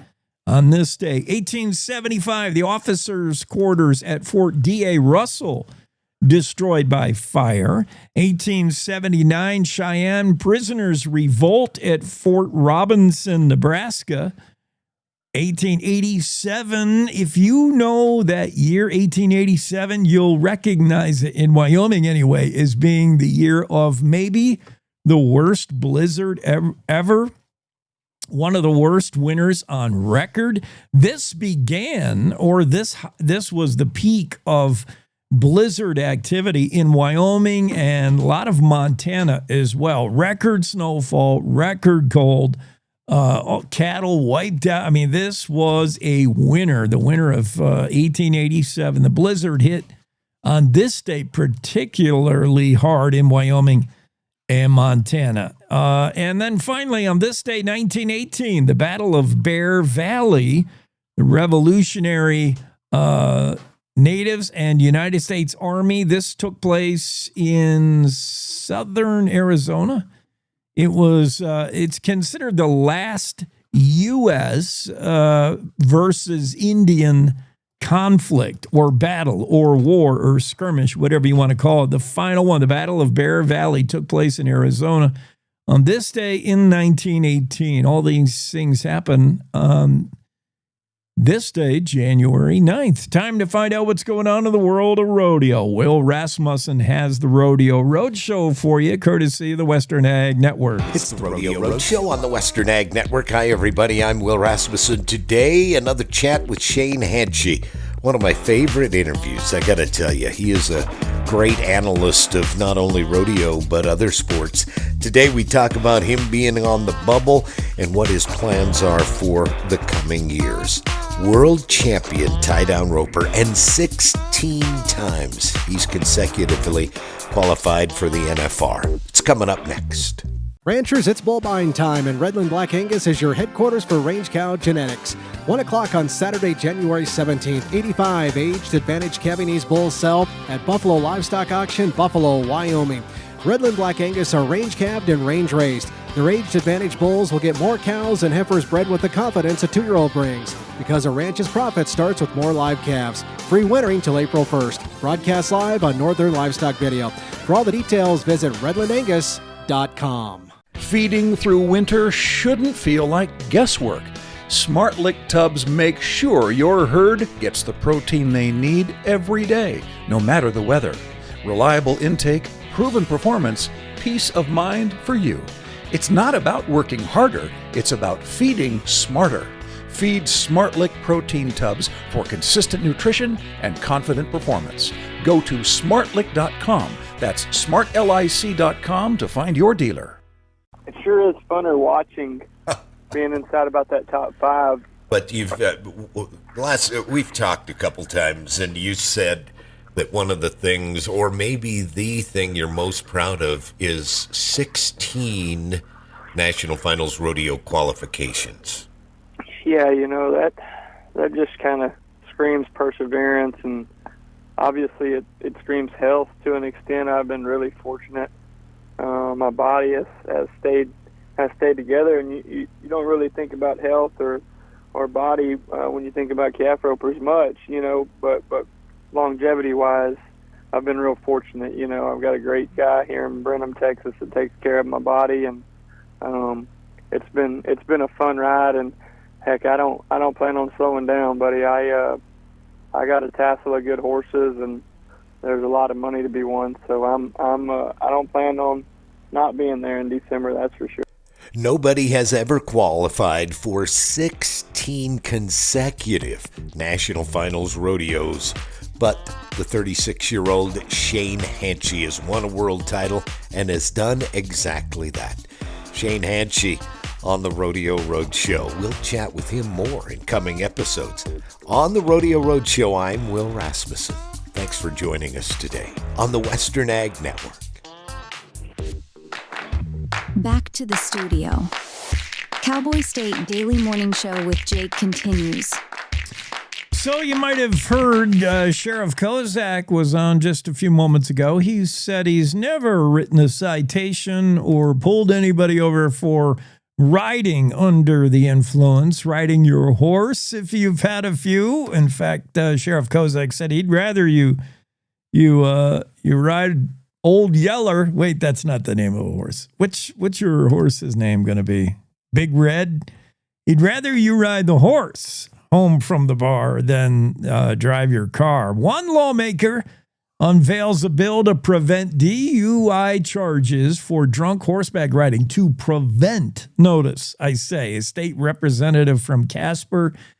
This is added to the list, in my opinion, and pretty much everything that comes out of my face every weekday morning is my opinion, so I don't probably need to preface that, but this is just yet another in the long list of solutions in search of a problem. Where, when, how is this even an issue? When is the last cowboy got arrested for DUI for riding his horse? You like to think it's like an urban myth, like it happens, and it has happened. But then when you're asked to go find an instance of it, there aren't any. I don't know, man. I don't know why we need this, why we would want this. I can think of 99.9% of law enforcement folks would not write this ticket, this citation, if they found somebody riding their horse and really having a hard time staying in the saddle. They would write them for a DUI. Could you even do that? Is that even lawful according to state statute? Well, to make it more clear, the primary sponsor, Representative Julie Jarvis, wants to make sure we know that you cannot, or wants to make it known that you cannot write a ticket for drunk riding a horse, mule, or donkey. Julie, I admire your chutzpah, your energy, but is this necessary? Jarvis did not respond to Cowboy State Daily request for comment and context. The Mike Vang, he's a Laramie-based defense attorney specializing in DUI cases, found the maneuver interesting and funny. I find it somewhat interesting. Not so funny, but Mike Vang, Johnson County's top prosecutor, said he was curious to know what prompted the legislation. Yes, me too. Johnson County DA wondered, is this, are you thinking of any particular instance? Since neither he nor the two deputy attorneys in Johnson County, with nearly 50 years of experience between them, had ever charged anyone for drunkenly riding a horse. Again, solution in search of a problem, a law in search of a reason. You can't, especially in a budget session, you're just wasting everybody's time with bills and laws. We already have, how many were there at the last session? Like well over 600 proposed pieces of legislation, I think. Let me see if Siri knows the answer to that. As we stall for time to see if Andrew Rossi's going to pop in. So far, no. Wyoming legislation 2025. No, I want to say number of bills. I think it was well over 600. I wouldn't be surprised here it was approaching 800 number of bills. It's just too many. You can't possibly get to them all, and that's why some of them die in the drawer. In year 2025, 556 pieces of legislation proposed. Around 130 bills eventually became law. So not as many as I thought. I thought it was like 600. 556. And among that onslaught of bills, I don't see the need for one that would make it clear to law enforcement you cannot ticket a drunken cowboy for riding a horse. Maybe you can ticket the horse if he's had something to drink, but yeah, I don't understand this. Seems like a time suck. It seems like an unnecessary piece of legislation. I would say Representative Jarvis, you got maybe too much time on your hands. But the story is there. Claire McFarland wrote it. It's in the Cowboy State Daily. Good comment from my friend Dustin Stolpe. Stolpe writes on the Facebooks commenting on this story regarding the annual pass, the park pass that you'll get now. I don't have my new one. I got the old one that ran out. But the park pass to get you into Grand Teton National Park, to get you into Yellowstone, the annual pass that gets you into national parks, all national parks, it now has on the front the portrait, the photo. I guess it wasn't a photo in George Washington's time. It's a portrait. It has the picture of the first president and the current president. Is that, let's say we forget about the actual 47 and we just say it's a president in general. No particular president named, no face, no politics, no backstory, just the sitting current president. Would that be unusual for your card, your pass? And I'll show you a photo of what it looks like. The current pass, on the front says resident annual America 250 for the America's 250th celebration. America the Beautiful, National Parks and Federal Recreation Lands Pass. And then you've got the first president and the current president. Is that out of order? Is that odd? If it wasn't Trump, would you think that was just kind of normal? If we just dropped you on the planet today and you didn't know anything else, or if we plucked somebody straight out of, I don't know, Japan, someone who had not read any news articles in the past year, and we said, this is America's pass to get into the parks. What do you think?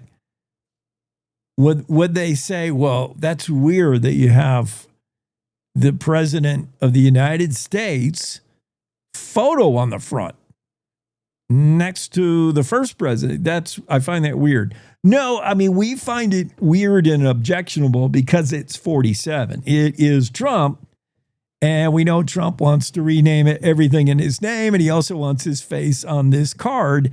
That's why we find it weird. Supposedly, in this story, Cowboy State Daily, Mark Hines says some people are putting stickers over Trump's face so they don't have to look at it.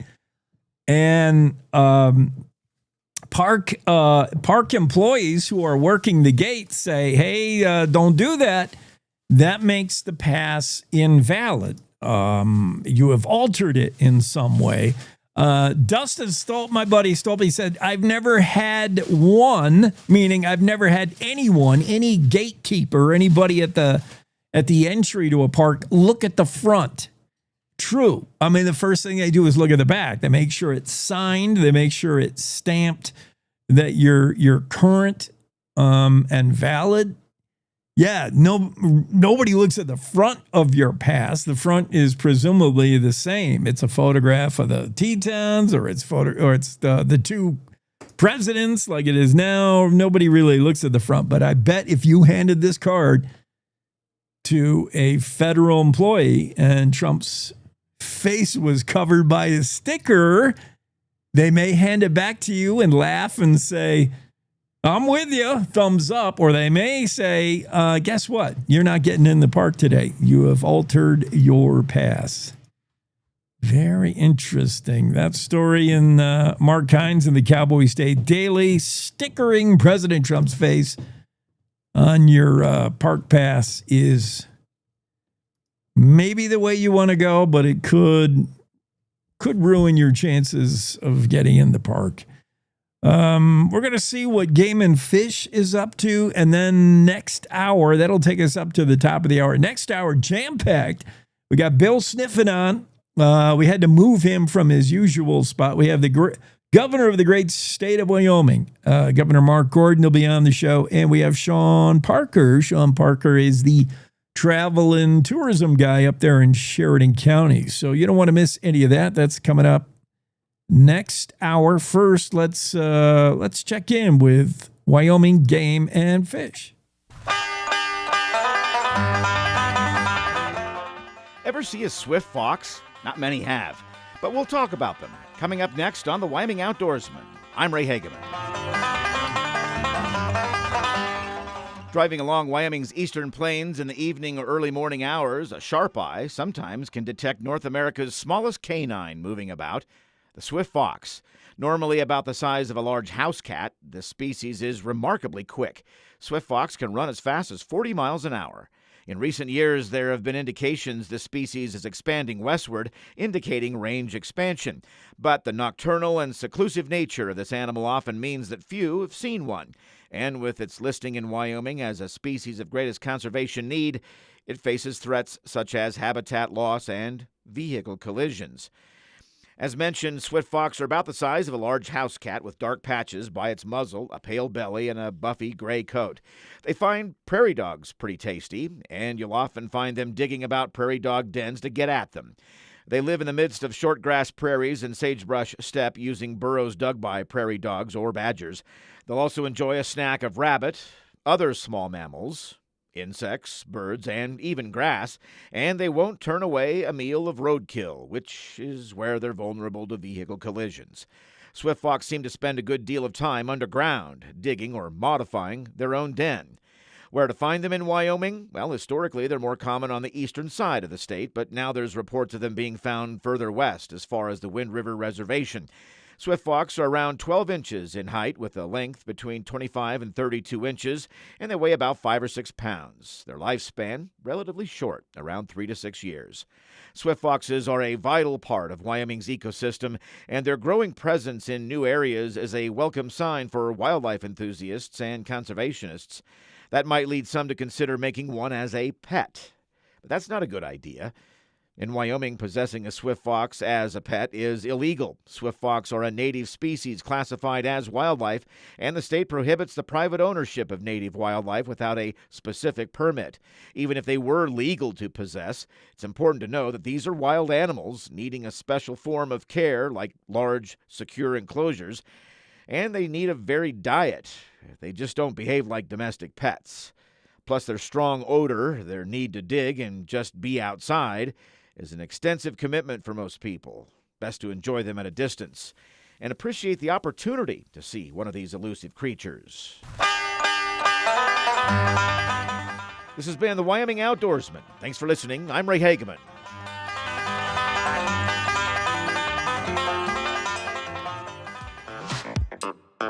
We're back. Cowboy State Daily Morning Show with Jake continues. Yeah, Ray, to see a swift fox, a slow fox, a medium fast fox. I mean, yeah, any fox is always good. You see wildlife in Wyoming. It's why a lot of us live here. Well, that's going to run us out of time for the hour.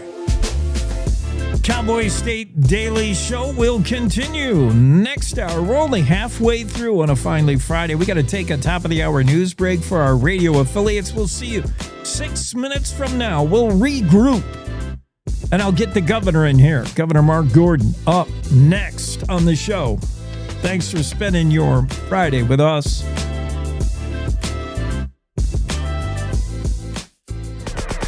It's time to take a look at what's happening around Wyoming. From the Cowboy State Daily News Center, I'm Mac Watson. The feud between Governor Mark Gordon and Secretary of State Chuck Gray boiled over on Thursday when Gordon asked Gray, quote, "Do you want to step outside?" unquote, near the end of a Marathon Wyoming Board of Land Commissioners meeting in Douglas. Cowboy State Daily's David Madison reports friction between these two politicians isn't new. Governor Gordon expressed his displeasure with Secretary Gray by asking him if he'd like to step outside. Now, he said it with a very measured tone. Later, his spokesperson said he literally meant, "Do you want to step outside and discuss this further because I'm not understanding you?" Governor Gordon didn't seem to lose his temper. He just said it very bluntly, "Would you like to step outside?" And Secretary Gray, in a follow-up statement to Cowboy State Daily, he accused the governor of intimidation. The tense exchange capped an otherwise pleasant meeting that drew dozens of opponents to the Douglas Library, where residents delivered pointed testimony against the proposed wind project.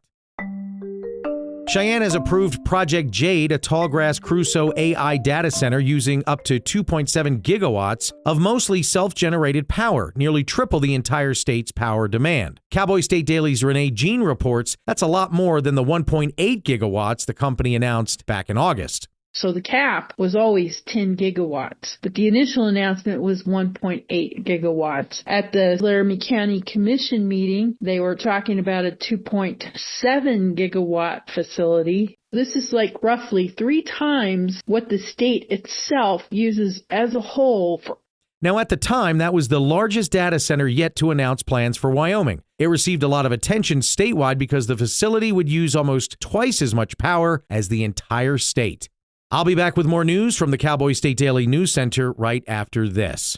Here's a winter driving safety tip from WYDOT. Make sure your vehicle's in good working condition with proper tire inflation, fluids topped off, good wiper blades, and brake inspections. Carry emergency supplies in your vehicle like blankets, non-perishable food, and water, and slow down in bad winter weather. This reminder from WYDOT. Welcome to 2026. The Wyoming Veterans Commission proudly declares this year the Year of the Veteran, a year to honor service, strengthen communities, and build lasting connections across our great state. To every veteran, past, present, and future, thank you for your courage, your sacrifice, and your dedication. Wyoming stands with you. Today, tomorrow, and always.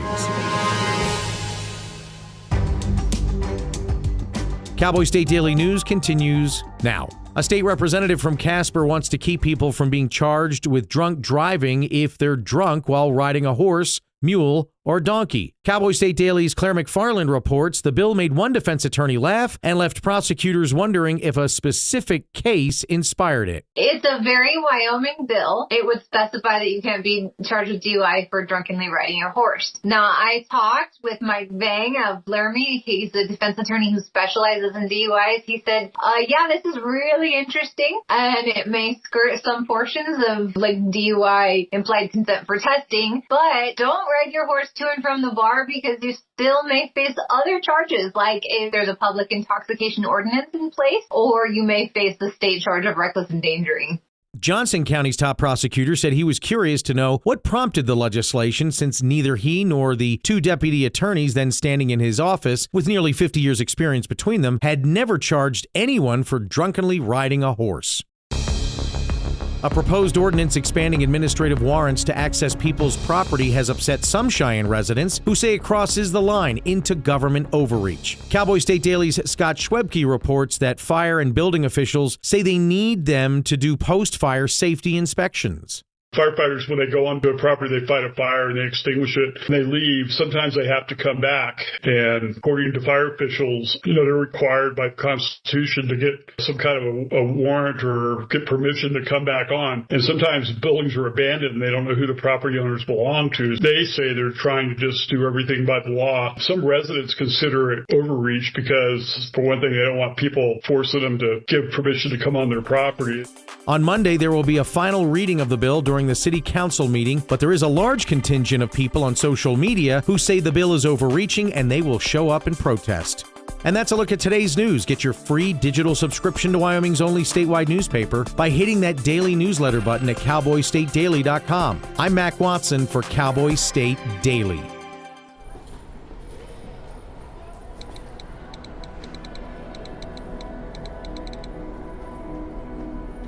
Some people judge a book by its cover, and if you're not what people are looking for, you're kind of like a reject.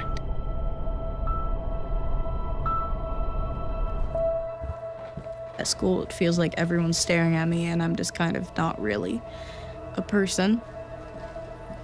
Sometimes I can't believe that you could be proud of me if I'm not proud of myself. It just was hard today. Nobody was listening to me. Think of our best times together. Let's do more of that. Try to understand me more, and I'll try to do the same. Listening is a form of love. Find ways to support your kids at soundidouttogether.org.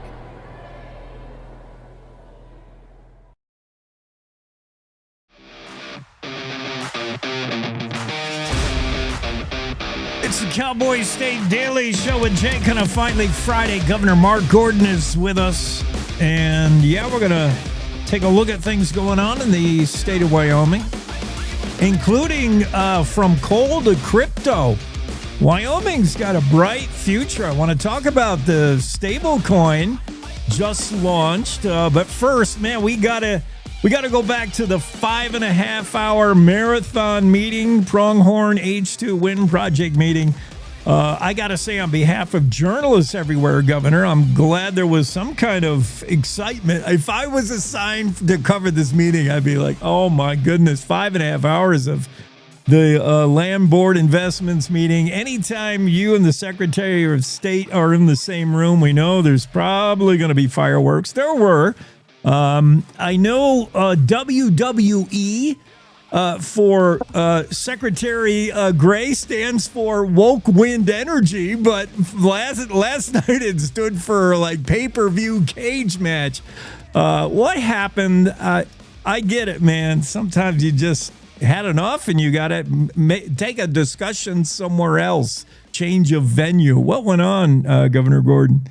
Yeah, well, Jake, I mean, really, you had 5.5 hours, but people came with concerns. We wanted to hear those concerns. There are a number of issues that were highlighted, some things that I hope that in our regulatory framework, that in our legislative framework, we can learn from. We've reacted a lot, and that's kind of caused some issues to make it more difficult. And I think people needed to be heard. I'm hoping that they understood that. They also wanted to have some action. We've talked about the probability of that happening at the next the General Land Board, which is when it would have been appropriate to do, because this meeting was noticed specifically. But I think everybody's referring to the time that I was asking the Secretary of State to step outside for a second so we could kind of go through some stuff. That came, incidentally, Jake, after some comments about the Attorney General, somehow trying to subvert the will of the board or something like that. And for people that haven't grown up in Wyoming, and I grew up hearing the cowboy prayer, Brad Badger Clark's comments forever. Let me be easy on the man that's down, square and generous with all.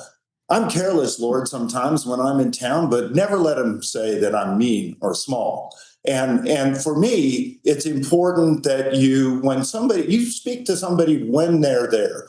And if he's got problems with the attorney general, he should do that there, not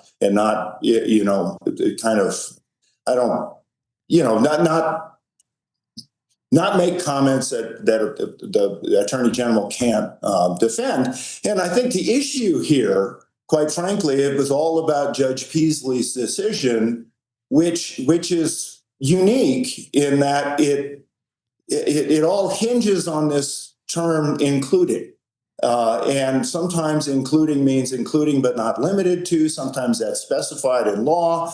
We have multiple places in our code books that require that. There's multiple places in our regulations. And so why the Attorney General is taking that to the Supreme Court is because he wants, and I think he's correct in this, he really wants to make sure that we clarify that. Because it's a unique ruling. It's a different interpretation than we've seen before. Governor Gordon's invitation to step outside for some felt like the most Wyoming thing ever.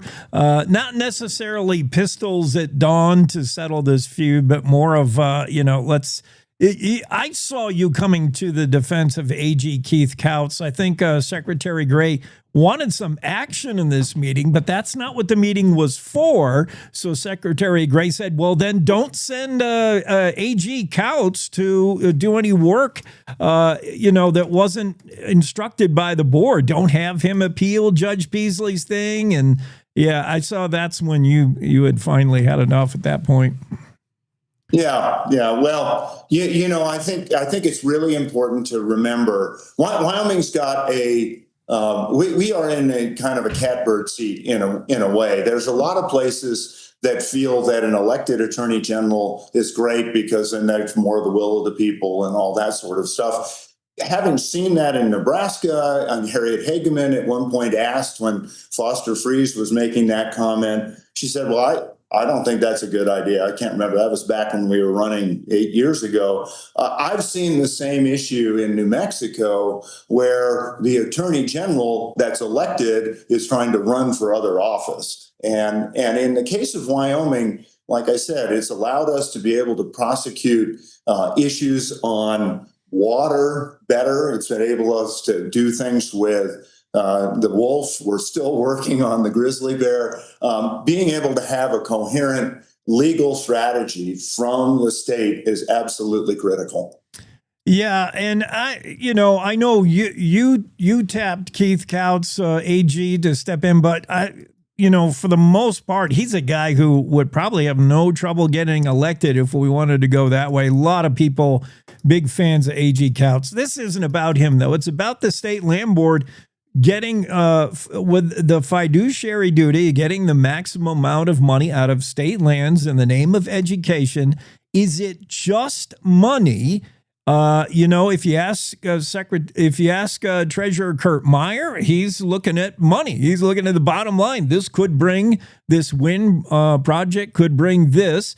Or is it, are you really listening to people who say, we do not want these turbines here? What's in the middle of that? Well, this is something we've dealt with for many, many years. It's the same issue we have with gravel pits from time to time. Yeah. I think we're referencing, this is our Constitution, and Article 18, Section 3 sort of ends, it talks about the governor, secretary of state, treasurer, auditor, superintendent shall constitute a board of commissioners under the direction of the legislature as limited by this Constitution, et cetera, et cetera. But then it comes down to the duties, and it comes back and says, as to realize the largest possible proceeds. That's right in the Constitution, and all of us swore an oath to uphold this and the U.S. Constitution, and so that's sort of what we have to wrestle with. Now, I know in the past There's been other suggestions on that. We want to hear from the people. We definitely want to make sure that we find the best way to deal with this. We're talking about we talked about this before, 14 windmills out of 257, 14 that are on state lands. It's an important issue. I'm glad we were there. I'm glad we listened. And I proposed a couple of solutions. Jake, there's one that I've pushed for a long time. I think there's some other ways we can look at it. We're talking about that Pronghorn H2 Wind Project big marathon meeting with fireworks the other night, and we'll see what happens with that. Currently stuck in all the legal business. Let's switch topics and go to the state Supreme Court ruling on abortion. And again, your AG Keith Count's going to be busy seeing if he can't find a Hail Mary 11th hour appeal on this. It's disappointing news for you, I think, and many in Wyoming. Yeah, it really is. I am pro-life. When that initial trigger bill came through, I was very hopeful that we would be able to keep that in place. The legislature came back and adjusted it. That extended the time. Of course, it was in Jackson's jurisdiction. They kept adding things to it, and that just extended the time to get this resolved. I will say, I'm glad that we got it resolved before the legislative session. And in a couple of efforts back, I made the comment that I think this ultimately is going to have to be resolved by a constitutional amendment. I am very disappointed in the court's decision, but I respect the courts. And I'm not sure that following some sort of, path to trying to fix that is necessarily in the best interest of Wyoming. What we need is to resolve this issue. We can do that this session. I've called for the legislature to put a constitutional amendment on the ballot that I can sign, and I'm hoping that we get that done. It is time. Wyoming needs to make this decision clear. Sometimes where legal meets moral, there can be no clear-cut resolution that makes everybody happy. It's tough, the issue of abortion. Governor Gordon joining us. This is brand new. Amy reached out. My email is all broken, Governor, but so you'll have to help me understand what your latest efforts are to making sure state employees are paid to the degree that they might be incentivized to stick around. We're behind in how much compensation, salaries for employees. We got to take care of our people to keep them here in this state. Yeah, well, it's interesting, Jake. You're absolutely correct. Wyoming, from time to time, advances its pay tables. We're always behind. In fact, all we're asking for is to pay what we paid in 2024 to bring people up. And why is that important? It's important because we've got inflation. It's important because our starting wage for folks who work here in Wyoming is lower than McDonald's. We need to make sure that we have, you're stepping over pennies and losing dollars. And I think here's the problem that we have with our medical profession, for example, because we can't hire and retain nurses and CNAs and others because we're paid too low. We have to go to traveling services. That costs us a tremendous amount more. And then really when we talk about some of the things, and one of the things we talked about yesterday with this wind project was water.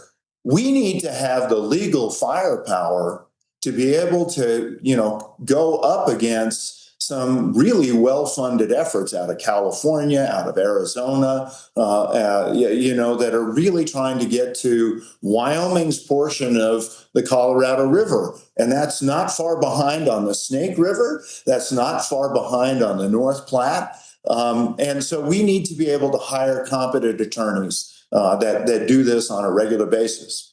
Yeah, I have my eyes on that as well, the future of that Colorado River Compact. It's a war that's going to be fought by lawyers, and we need the best and brightest law dogs. That costs money. I'm all for that. Frontier Stable Token. We finally get a look at it. Is it for real? It launched when? It was launched yesterday, or day before, and it's I think I checked this morning, 1.5 million so far. It's exciting. It took a long time to get here, and I think a lot of people were sort of let's rush, let's do it. We're going to make all this money and everything else. It was really designed to be a practical tool that will kind of offer a new way to be able to do settlements. It's launched. We have it fully reserved. It is in great shape. It's being well received across the world, and we're really trying to keep it so that it's practical and valuable to Wyoming. It's never been intended to try to compete with banks. It is actually a tool that we hope Wyoming banks will be able to take advantage of and be able to go up against some of the big, national banks and others. So this is really awesome. And I'm glad we did it. A phenomenal crew put together. Nobody else in the country has been able to do it. That's something that Wyoming's leadership and our nimbleness has been able to accomplish. Yeah, and it shows how diversified we are as a state. Look at us. I mean, we're doing legacy energy like coal. We want to bring that back, and we're stepping into crypto. We're nuclear. I mean, this is the state, man, that everybody else is going to watch. Governor, we're into 2026 now. We've been already. It's probably not too early to be thinking about the election. Let me ask you what your plans are. Some have declared for this job of governor. Some have declared their intentions in Congress. What are you thinking about what's next? Would you do anything to get a third term? Are you moving on somewhere else? You're going to fade into the sunset like Governor Meade? What are you doing? Jake, having grown up in this state, people in Wyoming that I know and understand the state, they never wanted long elections. And so my job is to focus on getting this budget accomplished. I think that's going to be a real challenge this year. And I shouldn't be getting distracted with trying to do things to posture to get reelected and so on. We have a job to do, and that's where I'm focused 100%. People in Wyoming, I think I still have time if I want to do something. People in Wyoming, I think will appreciate me taking care of the job I was elected to do. And then we can proceed from there. I'm not trying to be coy. I'm just saying, I grew up in a state where when your dad told you to get something done, that's what you were supposed to do. No, I like that. I like to know that the decisions of my elected are made based on what's good for Wyoming, not what looks good on the campaign trail. That's cool. Hey, thank you so much, Governor. I appreciate it. Thank you. Have a great weekend. You too. God bless. Great new year. Yeah, look at 9 days into the new year and the governor is on. I love that. We got to make that more often. Sean Parker's waiting next. We're going to Sheridan County right after this. Let's face it, mornings are tough. Gotta get up, gotta get the kids ready, feed the dog, the cat, every other living thing in your house. Oh, get caffeinated. It's a lot of work. It's a lot of work. But you also want to be informed, catch up on what's happening in Wyoming and the world as well. Hear from the newsmakers of the day. That's why Cowboy State Daily has The Morning Show with Jake. Jake Nichols talks about the news you care about, not some ponderous, overwrought, inside the Beltway show that's syndicated out of New York or LA. You want the news that's going to affect you and your life. Jake interviews not only the newsmakers, but the deciders, the people who make the decisions for the future of Wyoming. Plus, you'll hear the stories directly from our award-winning reporters from Cowboy State Daily. So make sure you start your day off the Wyoming way with Cowboy State Daily's Morning Show with Jake Nichols. Monday through Friday, 6 a.m. to 10 a.m. Stream it on our homepage. Watch it on YouTube. Cowboy State Daily's Morning Show with Jake. Oh, and don't forget your car keys. This is the Cowboy State Daily Radio Network. I don't think that many kids in my son's school even do it. He makes fun of his friend who vapes. He would never try it. She's into soccer. She's on the honor roll. She's just not the type. No way. No way. No way. No way, my kid would never vape. Get your head out of the cloud. Today, nearly 8,000 kids will start vaping. Maybe even yours. Learn about the dangers at talkaboutvaping.org. Life's daily battles are not meant to be fought alone. We're not powerless, so long as we don't lose sight of what's important. Don't be afraid to seize that moment to talk to your friends. Cloud, you okay? Because checking in on a friend can create a safe space. The first step on our new journey. You coming? Reach out to a friend about their mental health. Seize the awkward. It's totally worth it.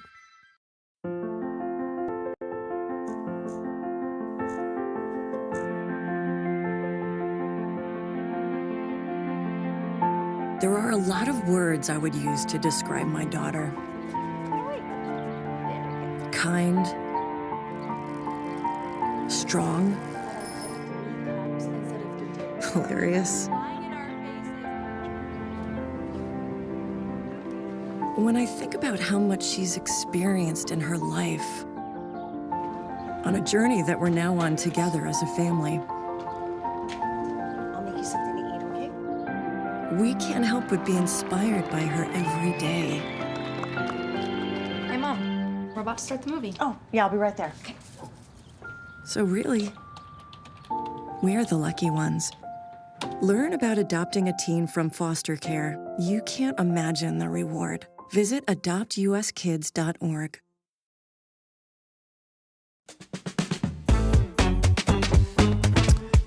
All right, let's get back into the Zoom room. We welcome in Sean Parker, Executive Director of Sheridan County Travel and Tourism. We're back in Sheridan. We were there yesterday, Sean, talking to Dane Steele, that former Sheridan Bronc.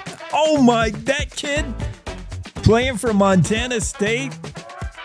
Pretty impressive. Pretty amazing, actually. What do you got in the water there in Sheridan? Man. I don't know, but we're not going to change anything. We like it up here. It's pretty great. It was a great weekend. I love it there. If you've not had an opportunity to ever visit the town, I'll call it a town. I'm bordering city-ish. But Sheridan, consistently rated one of the best and define it any way you want. Sheridan, Wyoming. It just captures old, preserving. Here, I'll audition for the job, Sean. You're doing great. Yeah. Sheridan County preserving history in all its wild and westernness, while promoting a new West that caters to today's traveler and modern expectations. And your Main Street is second to none, although you don't call it Main. Right. Yeah. I mean, the historic downtown district is remarkable. The work that both private enterprise and public entities do to promote and preserve the whole town, the whole county, in fact, is amazing. You know, we're very fortunate to live where we live. I've been here 16 years, and I honestly can't imagine being anywhere else. Oh, it is the best. Such a vibrant Main Street, which is important when we see some Main Streets not so vibrant. That's one of my favorite things about Sheridan. There's so many things to come see and do, beginning with, let's start with history. What can we learn of history? When people visit Wyoming, they expect to see some like Western history stuff. You got tons of that in the county. Tons. You know, one of the big ones and most alluring draws nationally, internationally would be the Brinton Museum just outside of town in Bighorn, you know, settled by rancher Bradford Brinton. The collections out there are pretty spectacular and really tied in to Bighorn's really remarkable history. One thing a lot of folks don't know about Bighorn is that it's one of the major polo destinations in the world from May through September. One of the biggest in the entire nation. Certainly, we have all these folks come in from, you know, across the country, of course, but Argentina, Brazil, France, England, and they live in Sheridan County for the summertime and give it a pretty cool cosmopolitan vibe. I did want to talk about that, Sean. That's exactly what I'm talking about. Don King days, for instance, where rodeo meets polo, and we do it all, man. You guys live in, old Western rodeo events, and then the new modern polo. I have DJ'd a couple of weddings at that Bighorn Polo Club. It is gorgeous, beautiful.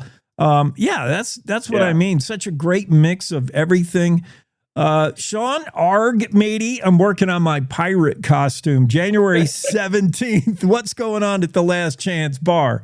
There's a cool, holiday spectacular they're doing out there, a little annual party. Last Chance Saloon's pretty neat, tied to history as well. It's a place, it's named for the Last Chance that's still just down the road, the original one, where Ernest Hemingway would hang out in the 20s. He spent his summers out here between the Sheridan Inn, which still stands, amazing venue there with a great restaurant, and up at Spiro Wigwam, which is still up in the mountains and still accepting guests. He would come every year to fish and write, and he finished a Farewell to Arms here. So, I don't think that the Last Chance's party is going to have much to do with Hemingway these days, but the cultural connection is still there. Good enough for Papa, good enough for me. Sean, Right. What's going on in the winter? A lot of places just shutter. Well, you used to shutter in the winter, but you can't do that anymore. There's a lot of things to do in winter in Sheridan County. What are you doing? Yeah, absolutely. Just last point on the history things, we have a brand new museum that opened up downtown, Museum at the Bighorns. That's great for a winter visit. The Natural History Museum of Wyoming is a great attraction for people looking to dig for dinosaurs with their kids and families. So that's a great winter activity. And then our bread and butter and our biggest attraction, of course, is the mountains with snowmobiling, some of the best trails and backcountry in the nation. Antelope Butte Mountain Recreation Area is not far away. And then we've got an amazing Nordic skiing trail system at Sibley Lake and Cutler Hill that's second to none. The Black Mountain Nordic Club does an amazing job maintaining these trails. Oh, I can't wait to get over there. The wife and I are planning a move to nearby. I don't know. We're probably going to go Johnson County, Buffalo, but we're close enough. We're your neighbor. Beautiful neighbors. We're going to be up there in Sheridan a ton. I love that area. So cool. Awesome. Let's, this year is America's 250th, 4th of July. Hey, they're talking about what they're doing in Cody. Everybody in the world's going to be in Cody, but when there's too many people, there might be some overflow. What do you got cooked up for the 4th? Yeah, we've got a lot of cool stuff on the 4th. Ranchester has an absolutely phenomenal fireworks show in that beautiful little community that's only 13 miles from downtown Sheridan. And then we're going to throw a big bash here as well. We're going to have a party at Kendrick Park and the Trail End State Historic Site, or, people know it as Kendrick Mansion, right in the center of town. It's our beautiful spot. And our US 250 celebrations really kick off in earnest next Friday with the Sheridan Hawks. They're going to wear their special US 250 semi-quincentennial jerseys at this home series where they play hockey here in town. We're going to fill the barn with 700 people, 1,000 people, and we're going to kick off those celebrations in earnest. Wow, you're getting ahead of it, 250th. Yeah, you're not waiting for the 4th. I love it. That's right. How about, I don't know if you can talk about this, probably travel and tourism, but how do you feel accommodations are in Sheridan County? Do you have enough hotels, motels, bed and breakfast? How you doing putting heads in beds in? Do you need more? Or are you full up? What's the current state? Like a lot of places in the state, we get pretty full at a couple periods in the summertime. But, we do really well kind of spreading things out in our community. Our season runs from, the high season runs from June, and it's really extended through September now, which takes a lot of the pressure off, accommodations and businesses in the heart of the summer. So we're doing pretty good. We've got a new Holiday Inn Express coming online here in a few weeks, and then we'll have a new property that's going to be announced here downtown and finished up sometime this summer. So things are good on the accommodation side, and we've got a range of everything. We've got stuff on the high end. We've got, of course, the best guest ranches in the nation and the oldest in the country at Eaton's Ranch. So we do really well. We run the gamut, and I'm really proud that we can welcome people looking for any price range into Sheridan County to enjoy themselves. I had a job offer to be a wrangler at Eaton's Ranch when I first came out west. Wow. And I went to Jackson Hole accidentally instead. And then I learned what I missed. I'm like, Eaton's, oh my goodness. Special. Yeah. It is. I'm totally biased. I mean, I got married out there. It's my favorite place on earth. But it is one of one. That place is incredible. Sold. SheridanWyoming.org to learn more about what's going on, what Sean's been working at, SheridanWyoming.org. Sean, tell me, how do you promote Sheridan County nowadays? You know, you gotta hire marketing companies. You got to do socials. I mean, you're doing it on the website. You're on this show. That's important. But how are you reaching out? How do you get the message out to the world? And who are you trying to attract? Your neighbors in the Dakotas or international travelers? What's the message going to, and how do you form it? Sure. The answer is yes. I mean, we're out there doing a little bit of everything. You know, we market regionally. We draw big from both up in Billings and across Montana, down into the Front Range, across South Dakota, you know, being equally spaced between Yellowstone to the west and Mount Rushmore to the east, just by and large brings us a ton of traffic. But our goal is always to get people to see Sheridan as the destination. So our marketing is focused on really experiential travel, not just grabbing somebody for one night on the way, because that's going to happen anyway. We don't take that for granted. But, you know, one example is we're the only local tourism authority, I think, in the country, as far as I can tell, that's ever filmed and released their own feature-length film. So that was called I Am Only a Craftsman, and it was about the history and culture of leathercraft in Wyoming. And we debuted that in May at the Rocky Mountain Leather Trade Show. And that's drawn a ton of interest about culture and history and Western art, not just by, you know, aficionados, but by the general public, who say this is such a neat place where this is really still thriving. And those are the kind of things that we do. Of course, we have the backyard. It's our little travel series that we release, where we have a very poorly paid host in me.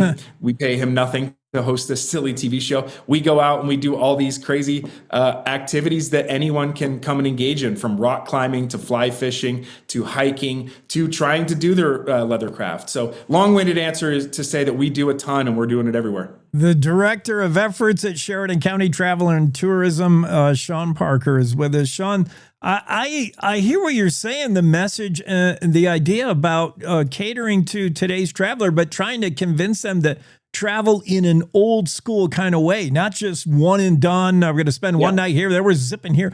To truly appreciate a place and learn about it and feel like you got to get embedded in it, infused in it. You know, the old days of traveling to a dude ranch, you came out for like a week, a month. Yeah. You got to hang out and to get a real vibe of Sheridan County. You got to spend as much time there as you can. Absolutely. You know, our average overnight a decade ago was about 1.5 to 1.7 nights on average, and we're up to almost 3 nights on average now. So that kind of turnaround means more money for our local businesses, more engagement. People don't just stop at a big box store and stock up on provisions. They're checking out our restaurant scene, which is amazing. They're hanging out at the museums. They're going to boutiques. You know, 61% of all of our spending in our community last year in retail was by visitors. So, you know, it's an important chunk of the economy, and we don't take anything for granted. Anything else you want to highlight, Sean? No, you know, I think, come and check us out. Even in the winter, our public art is spectacular. We just unveiled a brand new mural by Joel Osland and muralist Lisa Norman this year. It's 66 feet wide. It features cowboys and Western history. It's the perfect thing to start your little art journey downtown. So come and check us out in the winter too. We're thriving and we're here. All right. I love it. And whatever you do to promote travel and people to visit in Sheridan County, never change, man. What you have, what your assets are don't mess with it. We love it how it is. So awesome. We do too. Thank you so much. I love that county. I love that area of Wyoming. Real Wyoming. Sheridan County. Thanks, Sean. Thank you. Have a great weekend. You too. Cowboy State Daily Show. That is Sean Parker spreading the message, spreading the love of Sheridan County. Travel and stick around a while when you go. We're not going to stick around. We got to take a quick break because I have more guests. Bill Sniffin will be on momentarily right after this. JB Hunt now has CDLA truck driving jobs in the Cheyenne area, and they're hiring Class A drivers for a local dedicated route. Drivers can make $78,000 a year and be home every night. Plus, medical benefits after 30 days on the job, also earning paid time off on your first day, and enjoy other perks like a company-matched 401k. As a company founded by a truck driver, JB Hunt is driven for you. So head to drivejbhunt.com to see the JB Hunt difference. That's drivejbhunt.com. In Wyoming, you want news from folks who still shake hands and mean it. You just want the facts. That's why more Wyomingites listen to Cowboy State Daily Radio. News that doesn't bend, twist, or dance around the truth. Crisscrossing the state to cover the news the way you like it, with reporters steps away from the Capitol in Cheyenne and in your hometown. No spin, no corporate suits, no duh. Talking about your state. This is Cowboy State Daily Radio. You're listening to the Cowboy State Daily Radio Network. Who can you turn to for news you can trust? Your local TV and radio broadcasters. You trust us to keep you safe during times of crisis and to deliver the weather, sports, and entertainment you rely on every day. We bring you the facts you need to make decisions that matter. And as misinformation floods social media, you can trust your local stations to deliver the truth. Text TV to 52886 and tell Congress you rely on your local stations for trusted news. You handle the healthcare, we'll handle the marketing. In need of a spark for marketing your medical practice? Loom Studio provides creative and strategic healthcare marketing that illuminates the path to bigger and better experiences for your business and your patients. We specialize in branding and design, social media, website design, SEO and SEM, not to mention content creation, public and media relations, and marketing metrics to ensure you're getting results. If you're looking to increase your patient engagement and retention, enhance your community impact, and streamline your marketing efforts, our team is ready to help you achieve your goals. Contact us today and learn more at loomstudio.com. I'm Chris Jakovic. I served in the United States Air Force and I deployed 3 times. So in 2017, I was serving as an Air Force First Sergeant. Our motto in that role is my job is people, everyone is my business. But unfortunately in that year, I would lose my own brother, Lance Corporal Adam Jakovic, to suicide. The majority of veteran suicides are from guns. I store my weapons securely, not only for myself, but for my family. My service never stops.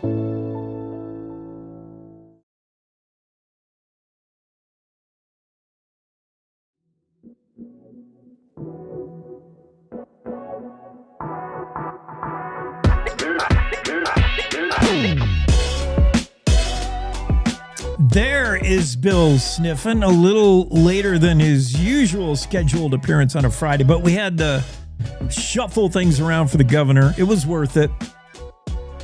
I thought it was great. Hi, Jake. How are you, Bill? You know, I'm doing well. So, I want to always, when I talk to you, I want to talk Wyoming. It's our favorite state. Imagine that. That's why we live here. Yes, but it is. I cannot get out of my head what is going on nationally and the whole Minneapolis ICE shooting. Are you following that? Have you watched the video? What is your take? I'm just shocked. I wonder if that's not a galvanizing turning point in America. Oh, I do have some thoughts on that, and my real hardcore friends, and I'm a pretty hardcore conservative, but when I saw that, I thought, oh my God, I think that woman was obviously in the wrong. She was a typical goofball, as I would call her. She's a poet. She's got all these crazy things, but so let's just murder her. I mean, it looked. I'm a huge fan of Christy Noem, of course. I same. buy into all everything they're doing, but I actually wish somebody on the Trump side would say, "Oops, let's dive into this before we immediately assume that gal was trying to kill that ICE agent." It was sketchy to me, and doggone it, I totally support the ICE thing. I think most of these people protesting are there. I don't know what on earth where they're coming from. But I don't know. On the other hand, I know some folks that are in the country on visas, and they're just so happy to be in America. And I've often wondered if some of them could be somehow picked up and sent home. That would be hard. I don't know. It's hard for a person to digest all this, and of course, it all happens so fast. I think there is an argument that the ICE agent acted probably impulsively, and who knows what we'd have done, Jake, if we were in the middle of that. And again, there's always context. We don't know what happened in the hours before that. Yeah. We don't know what kind of confrontational situation those agents had been in just before they pulled up. But, let's say if you'd put in a long shift and you'd just been beat up and screamed at and threatened, and then this happens, you sort of reach a breaking point. And so to my thought is that's what I'm hoping when they do their investigation. They'll say, this guy was on the edge. He probably should have been sent home. He was, but because of what had happened the previous 8 hours, he really thought he was going to get run over, and so he defended himself. And but instead, we're treating this crazy woman. I shouldn't call her a crazy woman. She's dead, but she's one of these folks that. It looked to me like she was blocking traffic and impeding their efforts, which, doggone it, let me say this, Jake, I wouldn't do that. I've been around long enough to say, you know what, I'm not going to go out there and park my car and block traffic without realizing that there could be some really terrible consequences. This is serious stuff. And so for her to put herself in harm's way, and then, of course, boom, and it happens. I'm like you. I thought, oh my Lord, that could be. If you back off from the emotional and just look at it politically, that could be a big turning point. It's sort of the, let me give you this is not a good analogy, but if you remember during the Iraq War, all of a sudden they showed all those images of the prison and how the Americans were torturing the prisoners and all that. And I actually wrote a column back there then saying, I fear that America has lost the moral high ground. And in some respects, I see that here. Up until that moment, it was really easy to defend everything ICE is doing, I thought. And now I'm saying, geez, we can't be just shooting unarmed people. Right. I mean, do we? I mean, seriously now? Traffic obstruction is not a capital offense in this country. It wasn't until the other day, anyway. Yeah, Renee Good is who we're talking about. Say the name.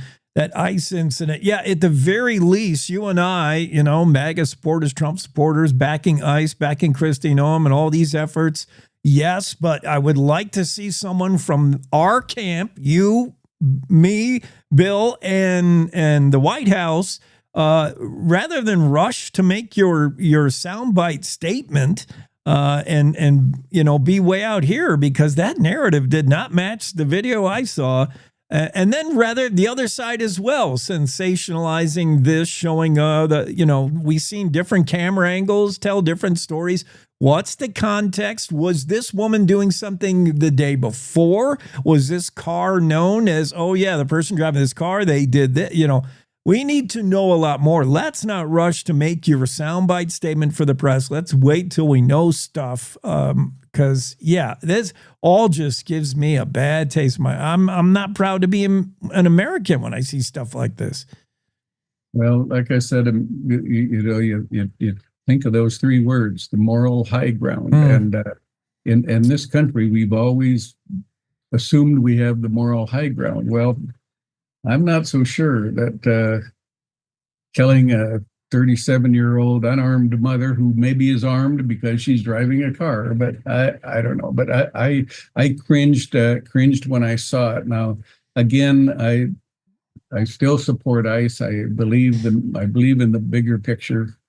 But boy, that one, I certainly would share your feelings. I think, oh shoot, that's just going to be awful. And I feel sorry for, even though these people I think are crazy, they don't deserve to die, in my opinion, for that. But maybe there's something more will come out, and we'll all find out that.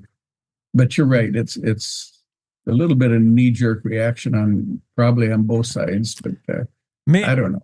Maybe as a country, we all reached kind of a boiling point. It sure seemed the governor did the other night after 5.5 hours of meeting. And whenever you put Governor Gordon in the same room with Secretary Gray, fireworks happen. You just have to wait for them. What does a Wyoming guy mean when he says you want to take this outside, Bill? Well, I'm a lover, not a fighter, Jake.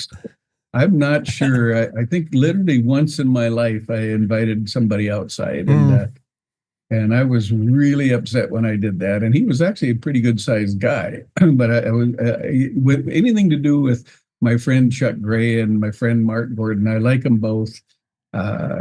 Chuck, I always admonish Chuck. I say, Chuck, you're too sensitive.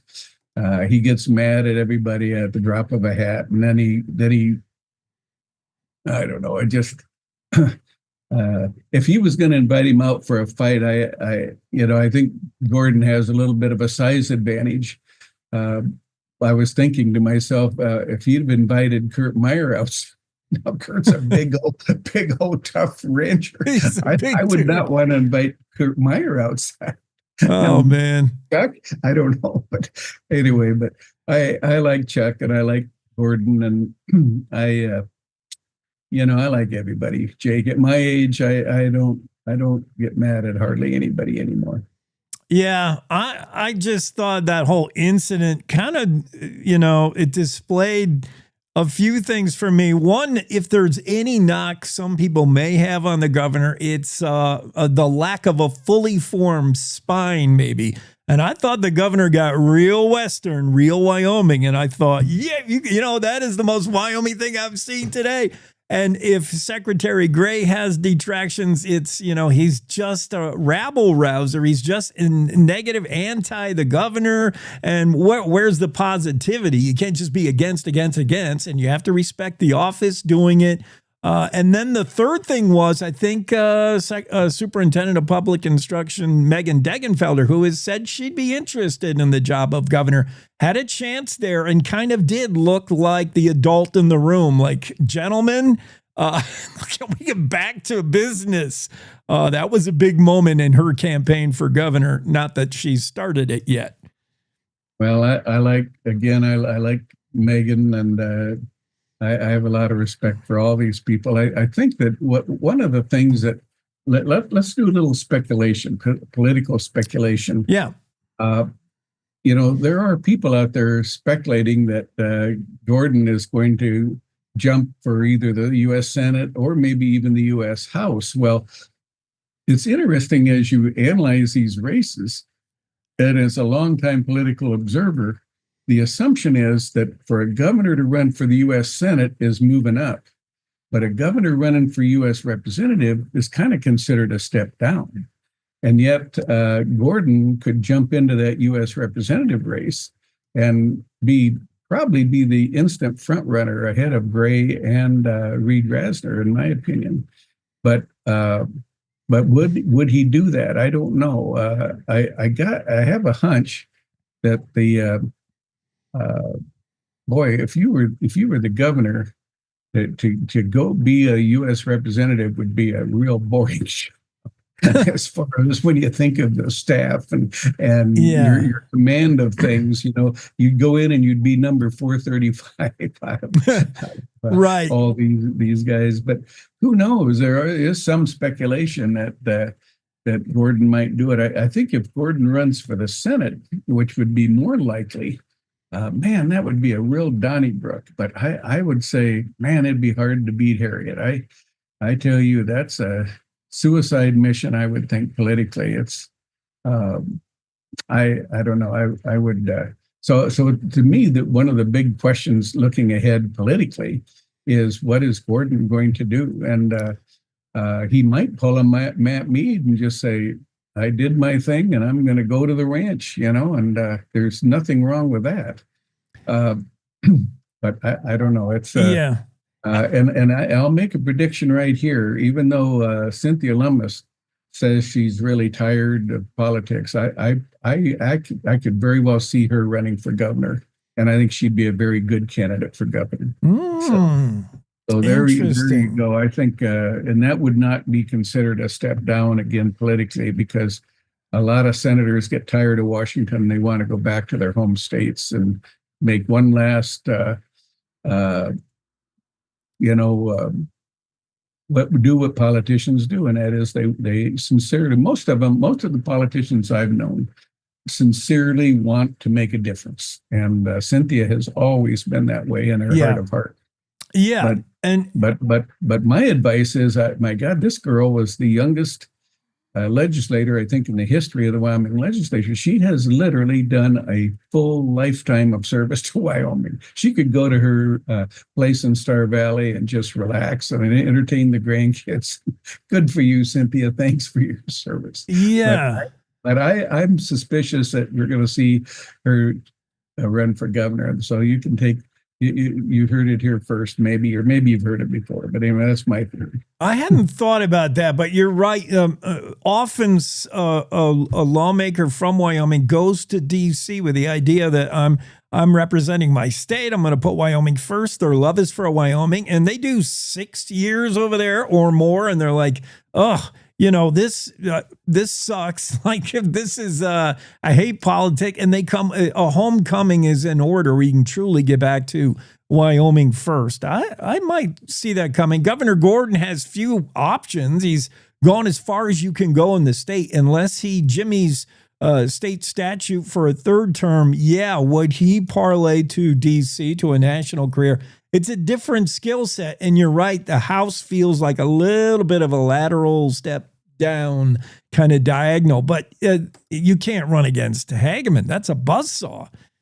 Well, when I saw the squabble between Gordon and Gray, I thought, this wouldn't be a little preview of the House race, but I don't know. That will be real interesting. I've always been a political pundit, Jake, for 50 years here in Wyoming, and I'm always putting crazy ideas out there, and I'm almost always wrong. Well, but once in a while, I'll pull a rabbit out of the hat. But as I look at all this, I think otherwise the governor race is going to be very interesting. There's this Eric Barlow is obviously a capable guy, but I really wonder if there isn't. I don't know. There's a whole bunch of players there, and I think if usually legislators like to wait till the session is over before announcing. So you've got a bunch of Freedom Caucus guys in the legislature that possibly might run for governor, but they don't want to be trying to do legislation while it's well known that they're campaigning for governor. It really, they lose their credibility, and it's not considered good form. So this whole thing's going to heat up real soon. But we've got to get through the legislature first. Yeah. True. We're talking to Bill Sniffin, speculating, doing a little DraftKings handicapping on the political scene in Wyoming. I don't think we've seen everybody, all the players, all in on the governor race. Brent Bien, Senator Eric Barlow, Bull Beitman, Chip Nyman. Are they in? Is Megan Degenfelder? And we haven't, that's not done yet. We probably have seen all we're going to see as far as candidates for the House and Senate. Nobody wants anything to do with Hageman. I think it'd be tough. You better bring your money and get ready for a slugfest. And then Reisner and Gray is just fun enough for House. I mean, that's all the two we need. I don't know. That's a fun lineup, but there's, trust me, there is another contender coming. and I don't know who it is. Like I said, some speculation is it's Mark Gordon, but no, there's going to be another contender, at least maybe a couple good ones for the U.S. House seat. That's going to be a fun election with a lot of color in it. Whereas the Senate race, I really think is going to be very boring because it's pretty much Harriet's, and I can't imagine anybody outside of Mark Gordon who could give her a run. Yeah, and I think it'd be really hard for Mark, despite the capital he is, or he's considered maybe the most popular governor in the country according to some surveys, but for some reason when governors run for the U.S. Senate, I think back when Mike Sullivan did it, and he just it didn't go well. I mean, Craig Thomas just clobbered him, and that was to me a big upset. But other people said no, that's what happens. So I don't know. I would. If a Gordon Hageman race occurred, Hageman would definitely be the front runner, in my opinion. Yeah, I don't mean a front runner, but I mean if it literally you were betting on it, the odds would favor. She's the odds-on favorite. She's super popular with her fan base. Her only detractors really are Democrats and liberals, and they're not going to be voting on the R ticket. So the only issue she's got is this the public lands thing about selling public land. Yeah, and, but they're painting that with this broad brush, and I think there's a lot of public land that probably should be sold. I mean, it's a long process, and no, we're not going to sell Yellowstone National. We're not going to sell Stony National Forest. Like there are certain little places that it might make sense to get them off the rolls. We got to break out. That's all Harriet says. We got to go for news. Bill, thank you so much. Have a great weekend. Always good seeing you, Jake. Cowboy State Daily Show. News time now. It's time to take a look at what's happening around Wyoming. From the Cowboy State Daily News Center, I'm Mac Watson. The proposed 2-gigawatt Seminole generating station near Rawlins would pair natural gas and wind power to boost Wyoming's energy supply. Cowboy State Daily's Kate Meadows reports the project aims to cut water use by up to 95% and reduce emissions while creating hundreds of jobs. Water usage in the West is a critical issue. We have the Power Company of Wyoming saying we're bringing in this project that's going to create all these jobs, and we still need water for this project, although we're going to be reducing the water usage by over 90%, which sounds good, and that was enticing to the Carbon County commissioners. However, one of the commissioners, who's also a rancher, expressed concern over the 320 acre feet of annual consumption that this project will entail. Touted as one of the most widely used and reliable forms of large-scale renewable energy storage, pumped hydro relies on gravity and water rather than chemicals. The teen who did not pull the trigger on the compound bow that killed his autistic friend last February, but who did conspire to that end and watch the killing, was sentenced on Thursday. Cowboy State Daily's Claire McFarland reports Orion Schlesinger was sentenced to between 54 years and life in prison. So for second-degree murder, you can get 20 to life. The prosecutor and the defense attorney came to this agreement after months of defense and mental illness plea and evaluations. They ultimately came to decide, okay, 54 is the bottom number, life is the top number, he's eligible for parole. 19-year-old Schlesinger was also ordered to pay $4,431.50 in restitution, one half of the funeral costs for his victim Dakota Farley, 23 years old, and of the wages Dakota Farley's father Ray lost by attending court proceedings. I'll be back with more news from the Cowboy State Daily News Center right after this. Here's a winter driving safety tip from WYDOT. Make sure your vehicle's in good working condition with proper tire inflation, fluids topped off, good wiper blades, and brake inspections. Carry emergency supplies in your vehicle like blankets, non-perishable food, and water, and slow down in bad winter weather. This reminder from WYDOT. Welcome to 2026. The Wyoming Veterans Commission proudly declares this year the Year of the Veteran. A year to honor service, strengthen communities, and build lasting connections across our great state. To every veteran, past, present, and future, thank you for your courage, your sacrifice, and your dedication. Wyoming stands with you. Today, tomorrow and always.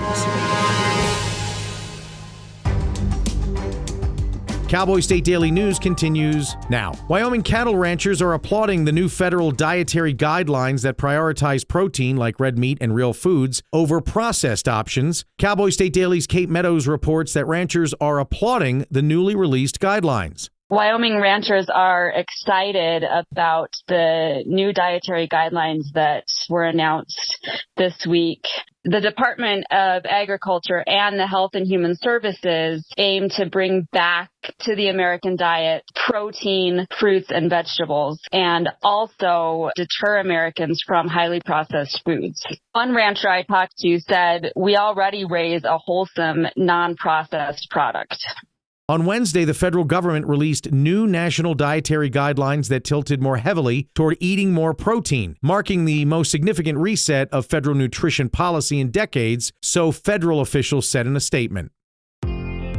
Some people are livid over the inclusion of President Donald Trump's picture on the 2026 America the Beautiful National Park Annual Pass. Cowboy State Daily's Mark Hines reports that they've put stickers over the president's image, which invalidates the passes. I talked to a Democratic Wyomingite and I talked to a Republican Wyomingite, and the Democrat basically said, yeah, I mean, this is just Trump being a huge egomaniac. He wants his picture and his name everywhere. Why are we doing this? There's no need for it. And then the Republican said, no, this is cool. It's appropriate. You have the nation's first president. You have the nation's current president, 250 years of America. So depending on how you want to look at it, nationwide, there's been some people that are so upset about it, they started putting stickers over Trump's face, but the government, the Department of Interior, said, no, if you do that, you basically rendered the pass void. Some Trump detractors have turned to making plastic covers for the roughly credit card-sized passes, which hide Trump's face without altering the passes themselves.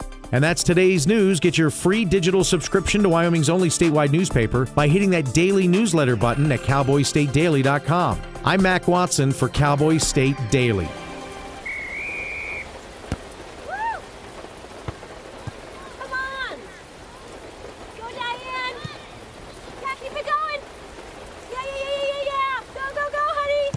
If you love them enough to drive an hour to cheer them on as they get beat 11-0 in the rain, then surely you'll check NHTSA.gov/the right seat to make sure they're correctly buckled in the back seat.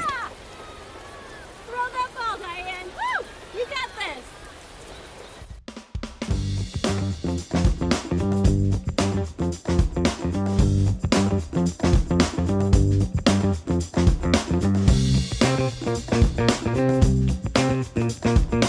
All right, we're back from news. Cowboy State Daily Show with Jake, and Mac Watson is here. Mac, this week in news it's just been crazy. Like it feels like the whole world is boiling over. We all need to time out and just step back and breathe. Usually what is interesting, and you and I, not saying we're old, but you and I have been doing this for a while. Usually by about the beginning of November, there is just this slump, this total slide off of anything except sports really happening in news. And that usually lasts especially between Christmas and New Year's. And then it kind of slowly ramps back up in the new year. So by like February, mid-February, you start getting these, pretty important story. Nope, not this year. Not this year. Like January 2nd, boom, let's go. So, it's been a lot this week. From Thanksgiving to Christmas to New Year's, it's time to be with the family. We all stop making news. We all stop digesting news. Not this time. Things just intensified. And we're barely a week into the new year, and everything seems just so ramped up. I just want to chill. Yeah. Hey, they did fire that coach at Miami. I kind of thought they would. It was 50-50 to me. Yeah. You can make an argument to, you can make an argument not to, if that makes sense. So I'm not sure. I guess I agree, but I don't agree with the decision. He'll get another job. Yeah. I mean, there's no doubt. He did not totally, mess the bed. But, John Harbaugh is let go. There is so much that has to go into the success of any major sports team, right? And it's not just one particular, circumstance or situation, or losing one game, or losing, or missing a field goal or whatever. There's a lot of little things that add up. And I think Miami is just saying, you know what? Time to move on. Time to move on. Now, what happens to Tua, the quarterback? I don't know. I'm not sure. But it's one thing to say, oh, that guy was really bad, because we've seen really bad coaches in the NFL, and they, unfortunately deserve to be let go. I wasn't so sure about this, so I was giving it a 50-50 shot, but I understand as much as I can. I understand the firing. Yeah. I mean, it's similar to the quarterback, Tua. He wasn't awful, but he, right, given chance and chance and chance, he just wasn't the guy. It's time to move on from almost all of them in Miami. Yeah. Yeah, and that may be the same thing for Baltimore too. I don't know if Lamar Jackson's going to stay. I really don't. Yeah. If you get rid of Harbaugh, who made Lamar Jackson who he is, and Lamar's a talented quarterback, but you move on from Harbaugh because you just were and I don't have the numbers down completely. Before Lamar Jackson, Ravens won a Super Bowl and I think 6 AFC championships. With Lamar, it was only 3 and no Super Bowls. So again, if you look at the numbers, you can make the argument, time to move on. But, and I tell people this all the time because they're like, oh, I hate my job, I'm going to quit. Hey, the grass may be greener, but you still got to mow it. Who's next? Who do we get in next? If I'm the owner, okay, who's out there? Who do we get in next? Do we talk to Bill Belichick? God, I hope not. Do we bring in some young coordinator that's got a lot of buzz around him? Like, who is next? Because again, John Harbaugh, 18 years. Mike Tomlin, 19 or 20 years? Sometimes it's better to just, stick with the date that brung you to the dance. But obviously the owner felt, time to move on from Harbaugh. But let's see what happens to Lamar Jackson. Let's see what happens in Miami. Things could be looking up for Miami in the next season. We'll have to see. Yeah. I feel bad for the rookie kicker. They put the whole season on this kid. Oh, yeah. And I've never seen a player cry. Oh, man. He awful. Was crying going into the locker room to the point where Harbaugh had to walk beside him. And, I think to myself, I was 22 once. You were 22 once.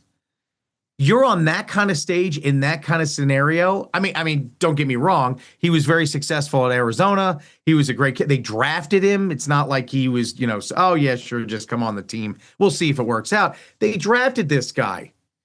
But I will say this, the Steelers kicker, a point before that, a kick before his, he whiffed it. So was it weather? Yeah. Was it the wind? I don't know, but that was really coincidental. I'll just put it that way. Pittsburgh tries to make a kick, tries to make a point, can't, whiffs, and then Baltimore does it. Well, I don't know. If the Ravens want to get rid of him, the Bills will take him. We have 3 kickers, 2 are hurt, and the third, I'm better than him. Yeah. So we'll take the kid if you don't want him. Yeah. And speaking of Ravens to Bills, do you think Harbaugh will wait to see what happens? There's some saying if the Bills are one and done in the postseason, they're ready to move on from their coach, and maybe Harbaugh's an answer there. You know more than I do about the Bills organization. I think it all comes down to owners. Like, I would not want Harbaugh to go to Arizona. They just don't have a winning culture. And well, Harbaugh could bring a winning culture. Yeah, but you never want to go to the Jets. There are certain teams you don't want to go to because you know what the end of the story is going to be. You know what's going to happen.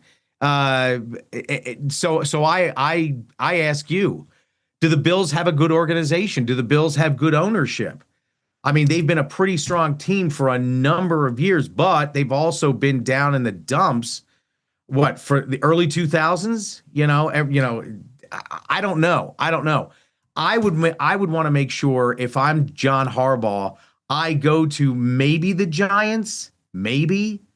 Don't go to the Browns. Never go to Cleveland. Yeah. Sorry. Rock and Roll Hall of Fame. Maybe that's about it. Or the Las Vegas Raiders, where your life expectancy is one season. The Raiders are paying like 3 different coaches to not coach at this point. Like, for one season. Nah, you don't want to go job. there. Give me that job. Yes, absolutely. The ownership of the Bills is the Pagulas, and they're pretty conservative. They don't make rash decisions. Right. And that's what you want. You don't want a Mark Davis. You don't want a Woody Johnson. You don't want these guys that are like, oh, shiny new object. Yeah. Hey, we'll take them. Yeah. Kind of thing. Yeah. Okay. So I am all interviewed out here on the last day of the week and the last hour of this morning show. You interview me. What do you want to go next? All right. Let me ask you something. Yeah. You and I may have some differences. You and I may not agree on a lot of stuff. If I ask you the question, do you want to take this outside? Where does your mind go to first? I know what it means. I'm putting okay, so here's the scenario for people who don't know, for people who don't know what we're talking about. Yeah. So there is and I'll just say it. I know I'm a news guy, but I'll just say it. A 5-hour just watching paint dry meeting. Yeah. On a land issue and a wind project that the commissioners are, the public is speaking about what they think, what they feel, blah. And so you've got, the governor, you've got the Secretary of State, you've got the Secretary of Education, you've got a bunch of bigwigs there, and it is 5 hours. And for the most part, it's rather calm, if not, I'll say it, boring. And Chuck Gray is, I don't know what the correct word is, but let's just say he's belaboring a point. And Mark Gordon, who is one of the most calm, steady Eddie men I have ever met in my life. The guy's unflappable, really. And even in the meeting, you didn't really see it. But there's a history between these two guys, right? There's a history between these two guys. They at least in public, are always going after each other or always trying to, no, let's do it this way. No, let's do it this way. No, we should do it this way, kind of thing. So Mark Gordon, I guess in a moment of frustration, I don't know, asked Chuck Gray, when Chuck Gray is trying to belabor a point, do you want to take this outside? I am not buying the spokesperson's explanation of the governor just needed clarification and wanted to invite Chuck to go into another room to discuss what the actual ramification. There is always language is one of the most beautiful things that human beings possess. And there is a difference between why don't we go talk about it in another room? Hey, I have some questions. Can we go somewhere else to talk about this? Or can I see you, out in the hall maybe? And there's a difference between that and do you want to take this outside? How many Westerns, how many movies, how many TV shows have we seen where do you want to take this outside? We know exactly what that means. Yeah. So, God bless the governor, God bless Chuck Gray, but I'm not buying the explanation. And then Chuck Gray turns around and uses it. He was intimidating me. Oh, come on. So it's one of those gaffes. And I don't think, I don't know, I'm not in the governor's mind, but I don't think the governor truly meant it. But at the same time, it was still put out there to put it out there. Yeah. You know what I mean? It's not as though, it's not as though the governor was looking for a fight. He wasn't looking to get into a fight. But at the same time, it sent a message, didn't it? That's what it was. That's the intention, I think, is to send them. It was the governor saying, after hours and hours and hours of meetings on the State Land and Investment Board, after hearing again and again, you trying to get under my skin, or you have this counter argument, you hate woke wind. I get it. But I've had it up to here. And right. Do you want to take this outside? Right. And he wasn't. And I talked to David Madison, who was actually listening. Yeah. Remotely to the meeting and heard it, and kind of his ears perked up. But he said he heard the words, but there was no like aggressive intention. Again, Mark, Governor Gordon is one of the most steady Eddie persons. It wasn't like, oh, what? You want to take this outside? It wasn't like that at all. It was very calm and very orderly, but still, you know what that phrase means. Yeah. And watching the visual, at no time did the governor roll up his sleeves. And the discussion outside was not going to be a 5-knuckle clarification. And then Megan Degenfelder becomes the mom. Hey, let's get back on track. Okay, guys. She's totally the adult in the room. And I thought for Megan, that looked very presidential, or in her case, governor-adential. Gubernatorial. Yeah, very gubernatorial of if she decides to run. Yes. But then Chuck, being Chuck, please don't interrupt me.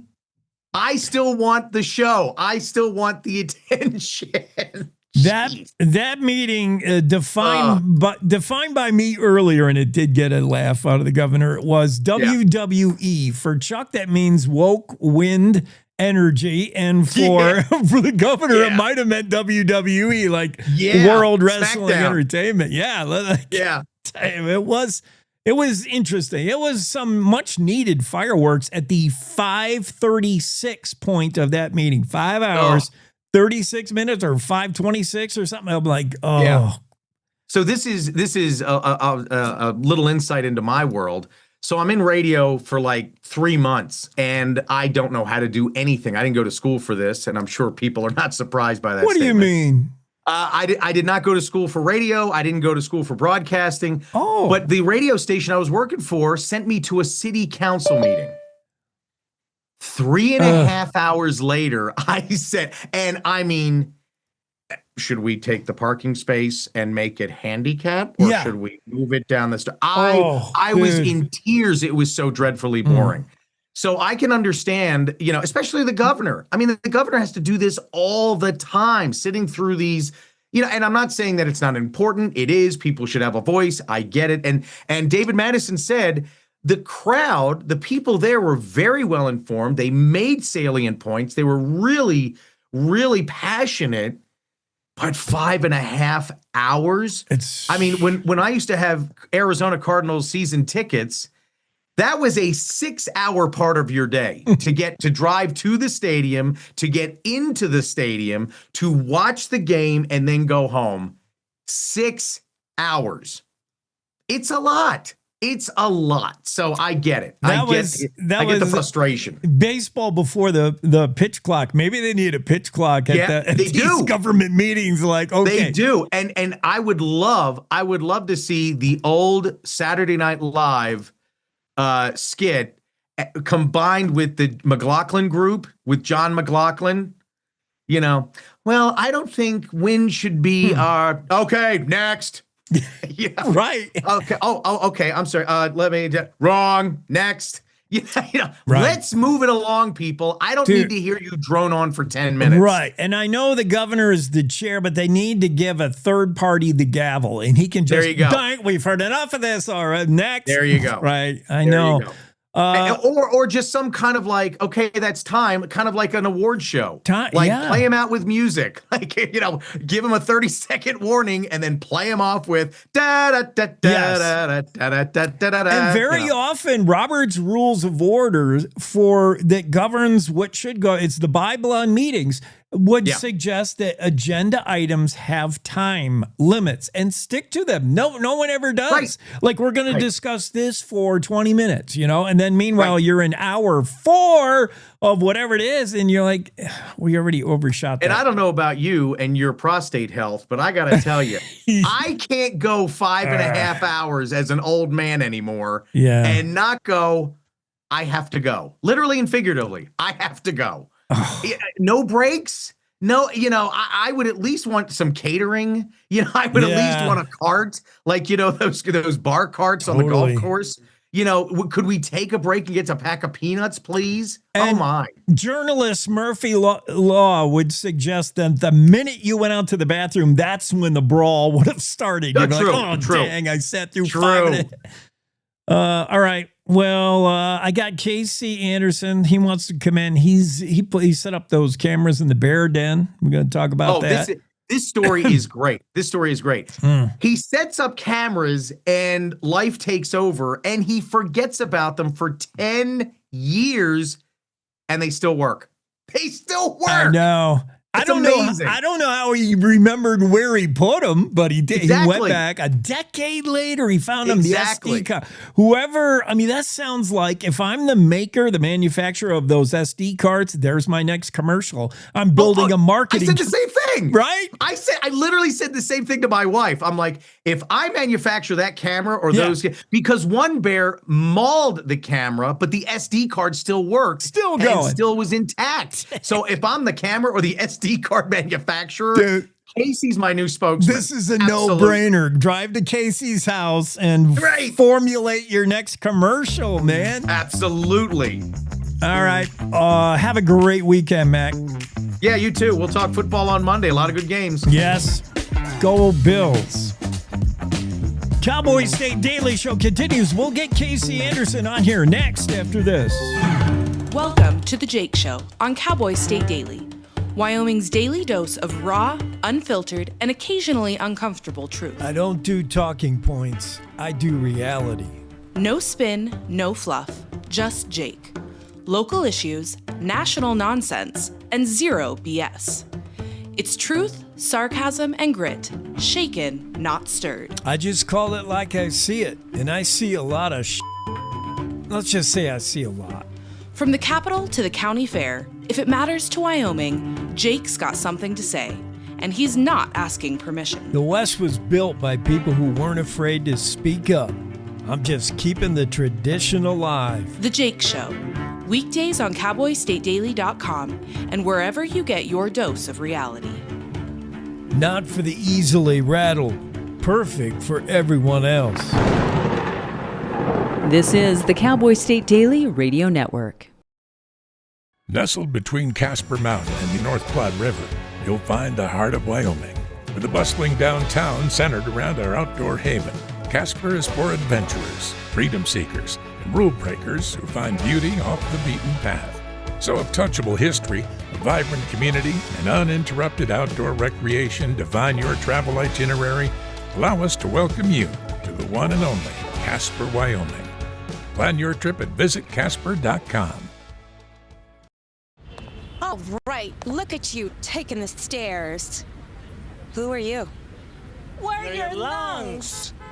We are proud of you for quitting smoking, but you still may be at risk for lung cancer. A routine cancer scan can detect it early when it's more curable. Good to know. Well, I gotta go somewhere. So do we. Listen to your lungs. Get a routine screening that could save your life. Talk to your doctor and learn more at savedbythescan.org. I think I finally found. Hey, how you doing? Hey, Mason. Hey, Mason. Got a new house. It's looking pretty cool so far. A place that I call home. I'm teaching Louise how to cook some lasagna. It only takes a spark to make a fire start.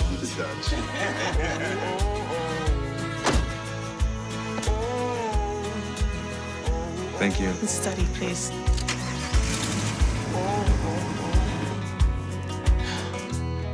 I think I finally found a place to make my own.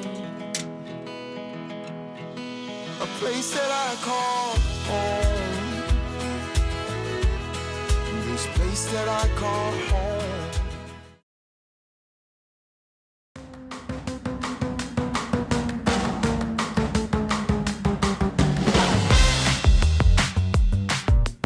Casey Anderson's here. It's a Cowboy State Daily Show. Casey, a noted wildlife videographer, filmmaker, photographer, if wildlife's doing something, Casey wants to capture it on film, on video. Give me an idea. Where do we see your work, Casey? What's the day job? We're going to talk about the bear cave and the forgotten trail cam thing, but day to day, what is it you do and where can we see it? You probably have a YouTube channel and all that stuff. Yeah, no, that's exactly right. My stuff's all over the place in Nat Geo, BBC, but I'm a, up and coming guy with the time. So I'm on YouTube now. And my YouTube channel is called Endless Venture.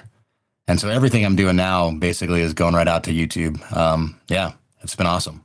So here's what I always want to ask people who point a lens at wildlife. What is the number one asset to have? And most say patience, because that shot doesn't just manifest itself when you're ready. What is the hardest thing about the job? What if one thing you had to say is in the skill set, what is it? I mean, patience definitely has to be in your quiver. Yeah. But then I think also, that there's the first word that comes to mind is confidence. And confidence comes from knowing, right? Having knowledge of where you're at, knowing the animal, anticipating behavior, knowing your surroundings, mitigating danger. And in that confidence, I think that's what gives you that opportunity. There's foolhardy confidence, and that makes your career short-lived. Those of us who have been playing the game for a long time, I think it is that confidence that just comes from learning and listening and knowing that you don't know it all the time. Interesting. That I would not have seen that, but I could totally see it. Because wildlife photographers, videographers, filmmakers, it's not always a meadowlark that's in the frame. It's sometimes a grizzly bear. It's, mountain lions, wolves. We got stuff that if you're being quiet in the backcountry intentionally to get that shot, it also could make you, on the wrong end of things. That last photo on the roll of your camera, you don't want to be the charging grizzly bear.